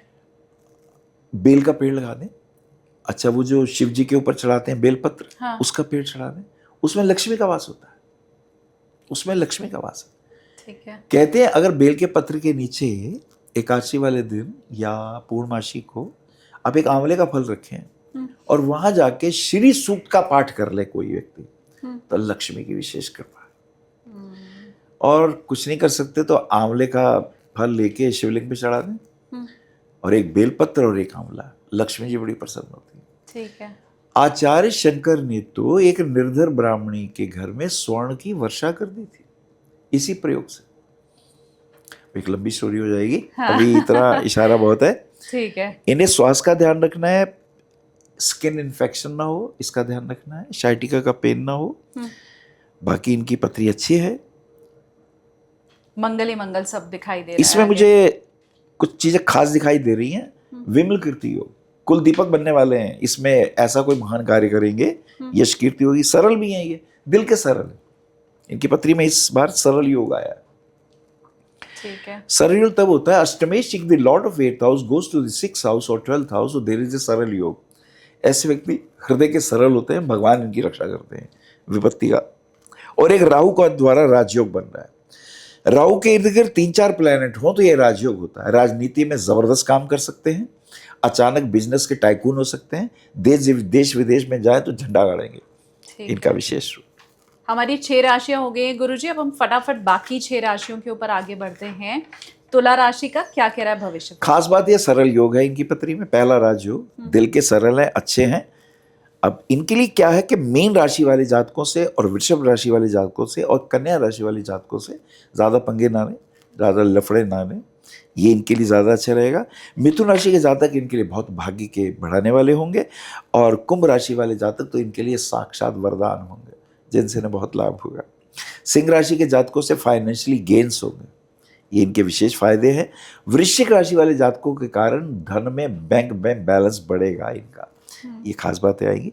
धनु राशि वाले जातकों से पंगे ना लें, ना उनके साथ पार्टनरशिप करें क्योंकि उससे इनको हानि हो जाएगी। शेयर मार्केट के अंदर इनको सोच समझ के रुपए लगाने चाहिए, इनका मन बहुत करेगा। और ये आईपीएल आ रहा है, इन्हें कोई ये झटके के साथ जो रुपए लगा देते हो तो इससे बचो भैया। इन्हें छोटे मोटे फायदे तो होते हैं, बड़ा खेलते तो नुकसान होता है, इन्हें को उन चक्रों में ना पड़े। ठीक है, तो सट्टेबाजी नहीं करनी आपको। उससे हाँ बचे, वो इनके लिए ठीक नहीं है। डायमंड रत्न पहन लें, 1 कैरेट का अगर पहने, अब वो बड़ा महंगा होता है, तो इन्हें ये भी काम करना चाहिए, स्त्रियों का सम्मान करें, उनका अपमान ना करें। घर में माँ के रूप में, पत्नी के रूप में, बेटी के रूप में, बहन के रूप में, चाची हो, ताई हो, जो भी स्त्रियां हो। अरे घर में कोई जानवर पाला है, अगर वो भी स्त्री है तो वो भी मान सम्मान करो भैया, तो इनका विशेष लाभ होने वाला है। वैसे बता दूं, 15 रत्न भाग्य का बढ़ाने वाला होगा। और इनको अगर नीलम पहन लेंगे, बल्ले बल्ले है इनकी, नीलम अगर ये पहन लेंगे तो जबरदस्त। और खास करके अगर इनका इंटीरियर डेकोरेटर है, फिल्म मेकर है, डिस्ट्रीब्यूटर है, अगर ये अपना कोई शो कर रहे हैं तो इनके लिए बहुत अच्छा रहने वाला है। न्यायाधीश है तो अच्छे मुकदमे सही काम करें, वकील है तो अच्छों के केस लड़े, तो इनके लिए विशेष फायदे के योग दिखाई देते हैं, क्योंकि इनका नक्षत्र चित्रा, स्वाति और विशाखा है। चित्रा का स्वामी मंगल है, तर्क युक्त इनकी भाषा है। स्वाति नक्षत्र है, गलत चीज बर्दाश्त नहीं करेंगे। और विशाखा नक्षत्र है ज्ञान के, बुद्धि के, ये बुद्धिजीवी आचार्य है, उसमें इनको विशेष सफलताएं मिलती है। ठीक है, अब तुला राशि भी हो गई। वृश्चिक राशि, वृश्चिक राशि ये जल तत्व प्रधान राशि है। वैसे तो आर्द्र हैं, वैसे तो मधुर हैं, शांत हैं, और विशेष रूप से जंतुओं से इन्हें बड़ा प्रेम है। कुत्ते से बहुत प्रेम होता है, जाने अनजाने उससे वृश्चिक राशि वाला प्रेम करता है। और दिल के अच्छे होते हैं, और कहते हैं मैं आखिरी वक्त तक तुम्हारे साथ खड़ा रहूंगा, ये इनकी खास बात होती है। वृश्चिक राशि में विशाखा नक्षत्र आता है, और अनुराधा और ज्येष्ठा आता है। विशाखा का स्वामी देवगुरु बृहस्पति है, अनुराधा का शनि है, तो ज्ञान भी है, और शनि से धैर्यता भी है, गंभीरता भी है, सूक्ष्म बुद्धि भी है, गहराई से जाने की स्थिति। और ज्येष्ठा पैसे का दुरुपयोग नहीं करते, पाई पाई जोड़ते हैं, पैसे का गलत उपयोग नहीं होना चाहिए, ये इनकी क्वालिटीज़ हैं। कर्क राशि वालों से इनका भाग्य बहुत आगे बढ़ता है, और खास करके मीन राशि वाले जातकों के साथ इनके बड़े प्रेम संबंध, हृदय से उनको प्रेम होता है, निभाते हैं ये। मेष राशि वालों से व्यर्थ आलोचक ना बने, तो व्यर्थ के खामखा तर्क वितर्क होगा, नुकसान होगा। मिथुन राशि वाले जातकों से तो बिल्कुल नहीं बनती, क्योंकि ये भी बहुत फास्ट है, वो उनसे भी फास्ट है। दोनों एक दूसरे की गलतियां पकड़ते हैं, फिर दोनों की नहीं बनती, इसका ध्यान रखना है। तुला राशि के जातकों के साथ इन्हें ये ध्यान रखना है कि व्यर्थ वो अगर इन्हें फंसाएं माया जाल में, प्रेम जाल में, तो ये बच के रहें। कन्या राशि के जातकों से इन्हें फाइनेंशियली लाभ है। धनु राशि के जातकों से इनको धन का संग्रह होता है। मकर राशि के जातकों से पार्टनरशिप करेंगे तो नुकसान होगा, तो इनको हानि होगी। सिंह राशि वाले जातकों के साथ वो इनका बॉस होता है, उसी से नहीं बनती, क्योंकि इन्हें लगता है मैं ज्यादा बढ़िया जानता हूँ। वो तो ऑफिस में बैठा हुआ है ना, पर ग्राउंड रिपोर्ट असली इसके पास है, वृश्चिक के पास। ये कहता है तुझे नहीं मालूम, वो तेरे गड़बड़ कर रहे हैं। वो कहता है नहीं बॉस मैं हूं, मेरे को ज्यादा पता है। इसलिए पता नहीं कितनी नौकरियां बदलते हैं, इधर छोड़ते हैं उधर, उधर छोड़ते हैं उधर। अच्छा। पर दिल के साफ होते हैं। इनको यही ध्यान रखना है। क्या करें? हनुमान जी का आराधन, वाणी पे संयम, क्योंकि गुरु अतिचारी है। धनु भाव की राशि गुरु है, वाणी पे ही अतिचारी प्रभाव रहेगा। क्रोध में, भावावेश में आके व्यर्थ अनर्गल किसी का भी अपमान ना करें, तो इनके लिए साल बहुत अच्छे जाने वाले हैं। शानदार। और मैं ये चाहती हूँ कि क्योंकि गुरुजी आपको बिल्कुल एग्जैक्ट बता रहे हैं कि किस राशि से बचो, किस राशि से फायदा होगा, तो ये वाकई अगर आपके जीवन में घटित हो रहा है तो वो कमेंट में आके हमें बताइए भी, और विशेष रूप से धन्यवाद गुरुजी का आप कीजिए भी, ये मैं चाहती हूँ बाय द वे। अब आगे बढ़ते हैं धनु राशि। नहीं, बहुत अच्छी बात कही। जिसके साथ घटता है वो बिना बोले रह नहीं पाता है। हाँ। हृदय से बात निकलती है। धनु राशि देवगुरु बृहस्पति, यही तो अतिचारी है। तो जितने शंकराचार्य हैं, जितने मठाचार्य हैं, जितने टीचर हैं, जितने प्रोफेसर हैं, जितने नेता हैं, जिन्हें लगता है मैं भाषण बहुत अच्छा करता हूं, भैया संयम बरतना, गुरु अतिचारी है। वाणी से ऐसी भाषा ना बोल देना जो दूसरे को बुरा लगे, सबसे पहली बात। अब धनु राशि के जातकों के लिए देखिए, मेष राशि के जातक बड़े प्रिय होते हैं, उनके साथ चलते हैं। उनका स्वामी मंगल है ना, मंगल की इनकी बहुत अच्छी दोस्ती है, वो इनके प्रोटेक्टर है ना। वो कहते हैं ना, इनके प्रोटोकॉल में 5-6 लोग चल रहे हैं साथ में, रक्षक चल रहे हैं। सिंह राशि के जातकों से बहुत अच्छी पड़ती है, क्योंकि ये जो कहते हैं वो कहते हैं जी गुरु जी। वशिष्ठ जी ने कुछ कहा, राम जी ने कहा जी गुरु जी, तो सिंह राशि वाले जातक इनके आदेश मान लेते हैं, तो उससे इनकी बहुत अच्छी बनती है। लेकिन वृषभ राशि वालों से नहीं बनती, क्योंकि उसका स्वामी शुक्र है, ये तो देवगुरु बृहस्पति है। ये तो कहे नहीं ऐसे ही चलना भाई, ये नियम है, ये हमारे नियम है, ये हमारे रूल्स रेगुलेशन है, यू हैव टू फॉलो। वृष राशि कहता है भैया मेरा मन करेगा करूंगा, नहीं करेगा नहीं करूंगा, तेरे विरोध में नहीं जाऊंगा पर करूंगा अपनी मर्जी की। वहां इनकी उससे एंटी। कर्क राशि वाले जातक तो वैसी मूडी है, इन्होंने कुछ कह दिया, उनके स्वाभिमान पे चोट पड़ी, हालांकि वो इनके मित्र होते हैं, लेकिन इनकी फिर उनकी बनती नहीं। तो भैया अपने घर राजी, मैं अपने घर राजी। और वृश्चिक वाले राशि वाले जातकों के साथ व्यर्थ में लड़ाई झगड़ा ना करें, हालांकि उनके मित्र हैं, लेकिन उससे आप इनको नुकसान होता है। कुंभ राशि जातकों के साथ पार्टनरशिप ना करें, रुपया उधार ना दें। आए चाचा मामा ताया भतीजा बेटे दे दे मैं तुझे दे दूंगा, गए वो रुपए नहीं आते, क्योंकि वो खुद डूबेंगे, हम तो डूबेंगे सनम, तुझे भी ले डूबेंगे, वहां भी गए। हाँ। वहां फायदा नहीं है। कन्या राशि के जातक इनके बॉस होते हैं, उनके साथ इनकी पट जाती है इसलिए कि वो इनकी सुन लेते हैं, पर पैसे के मामले में वो इनके भी उस्ताद हैं। अच्छा। धनु राशि जातकों को एक बात का और ध्यान रखना है, बहुत अच्छा बोलते हैं, वैसे मोती झड़ रहे हैं, जब गुस्सा आता है तो ये वो हाथी होते हैं, नहा के निकलते हैं और फिर धूल अपने ऊपर डाल लेते हैं। अपनी हानि खुद करते हैं, ईगो के कारण, क्रोध के कारण। इन्हें लगता है यार गलत हो गया है, पर अब कह चुके हैं, बात कैसे बोलूं, अब मैं सॉरी कैसे बोलूं, सॉरी नहीं बोलूंगा, ये इनके अंदर की ईगो तक। और फिर वैसी गुरु अतिचारी, इस साल तो भैया रौद समझता है, तो थोड़ा ध्यान रख लो। तो वृषभ, कर्क और वृश्चिक जाति के जातकों के प्रति धनु राशि वालों को थोड़ा सावधान रहना है। आगे चलते हैं। हाँ। मकर राशि, भाई विमल कीर्ति योग है, कुल दीपक बनेंगे। ये इस वर्ष इनके लिए राजयोग, मान सम्मान, धन की प्राप्ति, और राहु इनको विशेष राजयोग राजनीति में दे रहा है। तो भैया जनता के लिए कर लो, देश के लिए कर लो, तुम्हारी छवि बड़ी प्यारी होगी, याद किए जाओगे बरसों तक। ऐसा योग बन रहा है मकर राशि में। स्वामी शनि देव हैं, धैर्य के देव हैं ये, बहुत गंभीरता से इन्होंने जीवन देखा है, घाट घाट का पानी पिया, झाड़ू लगाई है, बर्तन मांजे, दुख झेले हैं, नीचे से होते होते होते अब हम यहाँ पहुंचे। अब तू जो बोल रहा है वो हमें मालूम है, तू कितना सच बोल रहा है और कितना झूठ बोल रहा है, हमें मालूम है। मकर राशि के जातकों के लिए वृषभ इनके परम मित्र, उनके साथ बहुत अच्छी बनती है। कन्या राशि वालों से भाग्य आगे बढ़ता है, वृश्चिक राशि वालों से धन की प्राप्तियां होती हैं, और कुंभ राशि के जातकों से धन संचय होता है। लेकिन परिवार से दूर रह जाते हैं, इस साल ध्यान रखना है। परिवार से दूर, हो सकता है पैदा यहाँ हुए, विदेश में है, वहां कर रहे हैं काम, और वहां भी धमाका कर रहे हैं, वहां भी जबरदस्त। परिवार से दूर रह के बहुत जबरदस्त इस जन्म में, शायद पूर्व जन्मों के ऋण अनुबंध ऐसे हैं कि व्यापार करेंगे या कुछ करेंगे, परिवार से दूर हो जाएंगे। ये जन्म यहां लिए हैं, पर डंका कहीं और बज रहा है। अच्छा, तो ये वैसे लोग हैं ये। ठीक है। मीन राशि के जातकों से पार्टनरशिप ना करें, उससे इनको नुकसान हो जाएगा। मिथुन राशि के जातकों से पंगे ना लें व्यर्थ के, उससे भी इन्हें फायदा नहीं है। सिंह राशि वाले जातकों से तो वो तो कोर्ट कचहरी की बातें कर देंगे, वो तो आईएएस आईपीएस ऑफिसर हैं, पुलिस वाले हैं, उनके साथ ये ना झगड़े, अंदर नुकसान होगा। और धनु राशि के जातकों के साथ इनकी अंडरस्टैंडिंग नहीं रहती, इन बातों का ध्यान रखना है। अच्छा, चलते हैं आगे। इनकी खास खूबी क्या है कि अगर ये कोई इंटीरियर डेकोरेशन का काम कर रहे हैं, मीडिया के क्षेत्र में इन्हें लाभ होने वाला है। अगर ये सिविल जज हैं, अगर ये वकील हैं, इन्हें फायदा होने वाला है। प्रॉपर्टी के क्षेत्र में फायदा है। प्रॉपर्टी में भी इस बात का हमें ध्यान रखना है कि जितनी ये प्लॉट्स वगैरह लेंगे, या जितने डेकोरेटर हैं, या जितने बिल्डर हैं, इंटीरियर डिज़ाइनर हैं, उसमें इनको फ़ायदा है। अच्छा, अगर इनका काम मान लीजिए पेट्रोलियम प्रोडक्ट्स का है, उसमें भी इन्हें बहुत फ़ायदा है।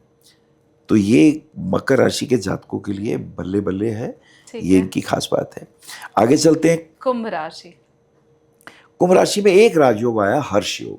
ये योग ये कहता है कि कोर्ट कचहरी के मुकदमे में मैं ही जीतूंगा, उधार अगर मैंने ले लिया है तो भाई मैं चुका दूंगा, और कोई बीमार हुआ है तो पैसे दे दूंगा और डॉक्टर ठीक करेगा और मैं ठीक होके आऊंगा। यह हर्ष योग इनको हर स्थिति में प्रसन्न रखता है। इन्हें यह ध्यान देना है कि इनका मानसिक संतुलन थोड़ा हमें सही रखना है। ये व्यर्थ भावावेश में ना जाए, इधर उधर की बातें सुन के प्रभाव में आके कहीं किसी की निंदा चुगली ना कर दें, इस बात का ध्यान दें। इनके साथ क्या है, मिथुन राशि के जातक, इनके लिए परम मित्र, पक्की दोस्ती, प्रेम संबंध विकसित। और तुला राशि के जातक भाग्यवर्धक, ये 1 और 1 11 होते हैं। कुंभ और तुला 1 और 1 11 होते हैं, वो इनके भाग्य को प्रमोट करते हैं। ये तो उनके घर जाया करें, उनके साथ घूम लिया करें, थोड़ा सा भाग्य आगे बढ़ जाएगा। उनके साथ मंदिर जाके आप भगवान की आरती कर लें, आहा, कई तो कष्ट यूं ही दूर हो जाएंगे। ये देखिए क्या आपको मास्टर की दे दी मैंने। हर व्यक्ति की, जिसका मैंने बताया ना भाग्यवर्धक है, उसके साथ मंदिर जाए, उसके साथ जाके मंदिर में चुन्नी चढ़ा दे, धूप बत्ती कर दे, घंटा बजा दे, मंदिर की परिक्रमा कर दे, क्या बात है। वाह, और ऐसा कोई ना कोई आसपास मिल ही जाएगा। मैं हर एक के बारे में बोल रहा हूँ, ये भाग्यवर्धक है, उसी के साथ जाओ, विशेष फायदा होगा। अच्छा, इनके वृश्चिक राशि के जातक इनके बॉस होते हैं, उनके साथ इनकी अंडरस्टैंडिंग इसलिए हो जाती है, ये उनकी सुन लेते हैं थोड़ी सी। अच्छा, धनु राशि के जातकों से इनका बैंक बैलेंस बढ़ता है। संतान जो है वो इनकी विदेश जाएगी, वो कहीं एमबीए वगैरह करेगी, अगर डॉक्टर है तो उसमें, इंजीनियरिंग किया है तो उस लाइन में, आर्टिफिशियल इंटेलिजेंस के क्षेत्र में बहुत नाम धाम कमाने के योग है। तो ये इनकी पत्री दृष्टि से बहुत अच्छी है। इनके लिए और एक अच्छी बात है, पत्नी इनकी जरा तेज तर्रार होती है, वही इनकी बॉस होती है। अच्छा, इनकी वही नहीं बनती। तो भैया सम्मान कर लो घर में। अब पत्नी तुम 10 तलाक देके 10 बीवियां ले आओगे, एक से एक राजा आएगी, बॉस प्रवृत्ति की, वो बॉस प्रवृत्ति होगी, उसकी सुन लो। अच्छा, वो गलत नहीं बोलती, पर वो कड़वा बोलती है, वो सामने बोलती है, पर वो है इनकी ढाल, दुख सुख में वही इनकी रक्षा करेगी। ये खास बात है। हाँ। इनको हर क्षेत्र में, प्रॉपर्टी के क्षेत्र में फायदा है। इनको अगर इनका कोई काम मीडिया का है, उसमें इनको बहुत फायदा है। इनके क्षेत्र में और चीजें आ रही हैं, अगर खेल कूद के अंदर इंटरेस्ट ले रहे हैं, उसमें भी इन्हें बहुत लाभ होने के योग दिखाई देते हैं। ठीक है। अंतिम राशि मीन। हाँ। मीन राशि के लिए पूर्व भाद्रपद, उत्तर भाद्रपद और रेवती 3 नक्षत्र हैं। इसके अंदर खास बात है, रेवती गणमूल का नक्षत्र है। अब इनको क्या ध्यान रखना है, इनका स्वामी तो देवगुरु बृहस्पति है, तो बृहस्पति अतिचारी है। ये भूल के भी वाणी का संयम रखें, किसी की निंदा चुगली ना करें, नहीं तो अनर्थ होगा, निश्चित है। इसका ये ध्यान रखें। दूसरे, कर्क राशि के जातक से इनके प्रेम संबंध बहुत अच्छे होंगे, निभेगी, चाहे वो संतान हो, चाहे वो प्रेम संबंध हो।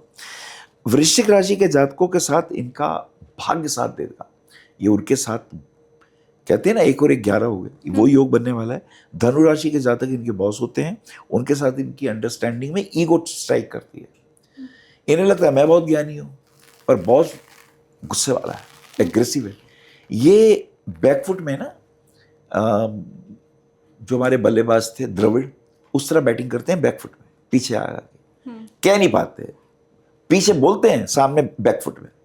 और इनका जो बॉस है वो फ्रंट फुट में सहवाग की तरह चलता है। अच्छा, जो बात है मुंह पे बोलता है, भैया ये है, ऐसा है। हाँ। अच्छा, मकर राशि के जातकों से धन की प्राप्ति, धन संचय करें, घर पैसा जोड़ते हैं, व्यर्थ खराब नहीं करते हैं। और इनको सिंह राशि वालों से बहुत बचना है। पुलिस में, मिलिट्री में बॉस जो हो, आईएएस आईपीएस ऑफिसर हो, भैया पंगे मत लो। इन्हें तुला राशि के जातकों से बहुत, अब ये खास बात आ गई, अनैतिक संबंधों से बचना है। अगर ये सोचें इधर उधर घूम फिर के हम अपना समय निकाल लेंगे, मनोविनोद कर लेंगे, तो बाद में वो इनकी कुंडली खोल देंगी और उस अपयश के कारण अपने ही बच्चों और अपने ही परिवार में अपमानित होने का भी योग है। तो इस बात का ध्यान रखें। एक बात इनके लिए और अच्छी है, शुक्र शनि लगन में है, शुक्र उच्च के हैं लगन में, चरित्रहीनता से इन्हें बचना है, लेकिन फाइनेंशियली गेन इनको प्राप्त होने के योग पूरे हैं। The lord of 11th house in the ascendant, तो धन प्राप्ति के पूरे योग है। 12वें भाव में सूर्य मंगल राहु है, एक बंधन योग बनता है। देखिए जब द्विस्वभाव राशि होती है ना, तो 7वें भाव का स्वामी बंधन योग बनाता है। तो बंधन योग बुध 12वें हैं इनके, तो इसको ये ध्यान रखें झूठी गवाही ना दें और गलत कोई ऐसा आचरण ना कर लें जिससे कि कोर्ट कचहरी के चक्कर काटने पड़े और व्यर्थ का इन्हें बच्चे के, अगर इनका बच्चा होगा तो उसके बहू के साथ संबंध नहीं बनेंगे, वो इन्हें कोर्ट कचहरी तो नहीं लेके जाएगी। अच्छा, तो इन्हें भैया ध्यान रखें, ये कोर्ट कचहरी जाके चाय कॉफी पिए, कुछ दक्षिणा वगैरह दे आया करें। हाँ, कि ऐसे ही मैं टहल के आ गया, ऐसे ही आ गया भैया मैं, हॉस्पिटल भी घूम के आ गया, दवाइयां खरीदी और वहीं डोनेट कराए, बच जाएंगे और बाद में विजय इनकी होगी। बहुत शानदार आसान सा उपाय है, फिर ये अपना लीजिए आप। और बल्कि क्यों ही मीन राशि वाले, आपने सभी राशियों का बहुत शानदार वर्षफल बताया है गुरुजी। मैं उम्मीद बस यही कर रही हूँ कि जो बातें आपने कही उनका लोग ख्याल रखें, ध्यान रखें, और जिन चीजों से बचने की और जिन राशियों से बचने की आपकी बात कही है तो उसका भी लोग ख्याल रखें। तो फिर ये जो रौद्र संवत्सर है वो रौद्र रूप आपको तो नहीं दिखाएगा कम से कम। अब फाइनली उपाय, भगवान शिव का रुद्र अभिषेक यदि व्यक्ति हर सोमवार को 11 सोमवार को कर लेगा तो ये रौद्र मृदु हो जाएगा। वाह, शानदार। और श्रावण के महीने में आप कर लीजिए तो और भी बढ़िया है, 5 तो मिल जाएंगे ना सोमवार। हाँ बिल्कुल, तो हो गया काम। हाँ, धन्यवाद गुरुजी, बहुत आनंद आया, बहुत मजा आया जब भी आपके साथ में पॉडकास्ट करती हूँ। ऐसे ही रहता है। पिछली बार भी पॉडकास्ट की ओपनिंग मैंने यही कह के की थी कि भविष्य फल तो आपने बहुत से देखे होंगे अब तक, लेकिन ये उन सब में अलग रहने वाला है। आज का पॉडकास्ट भी सब में अलग है और बहुत से पॉडकास्ट हमारे पेंडिंग भी हैं गुरुजी। नक्षत्र के ऊपर स्वभाव, किस नक्षत्र का स्वभाव है। देखिए हम ये जो नक्षत्र होते हैं ना, ये देव स्थान है, हमारे कर्मों के स्थान, ये कर्मों के बैंक है।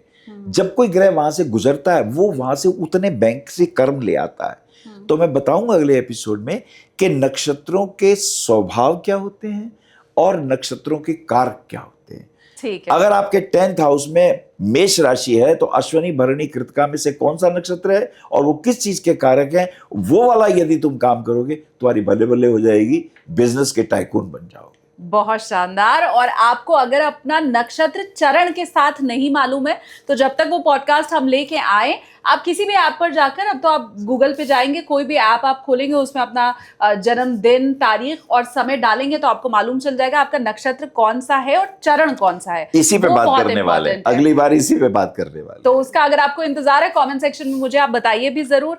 आज के लिए बहुत धन्यवाद। और ये पहली बार होगा नक्षत्रों के चरण के हिसाब से भविष्यवाणी करेंगे। बिल्कुल, धन्यवाद गुरुजी। नमस्कार।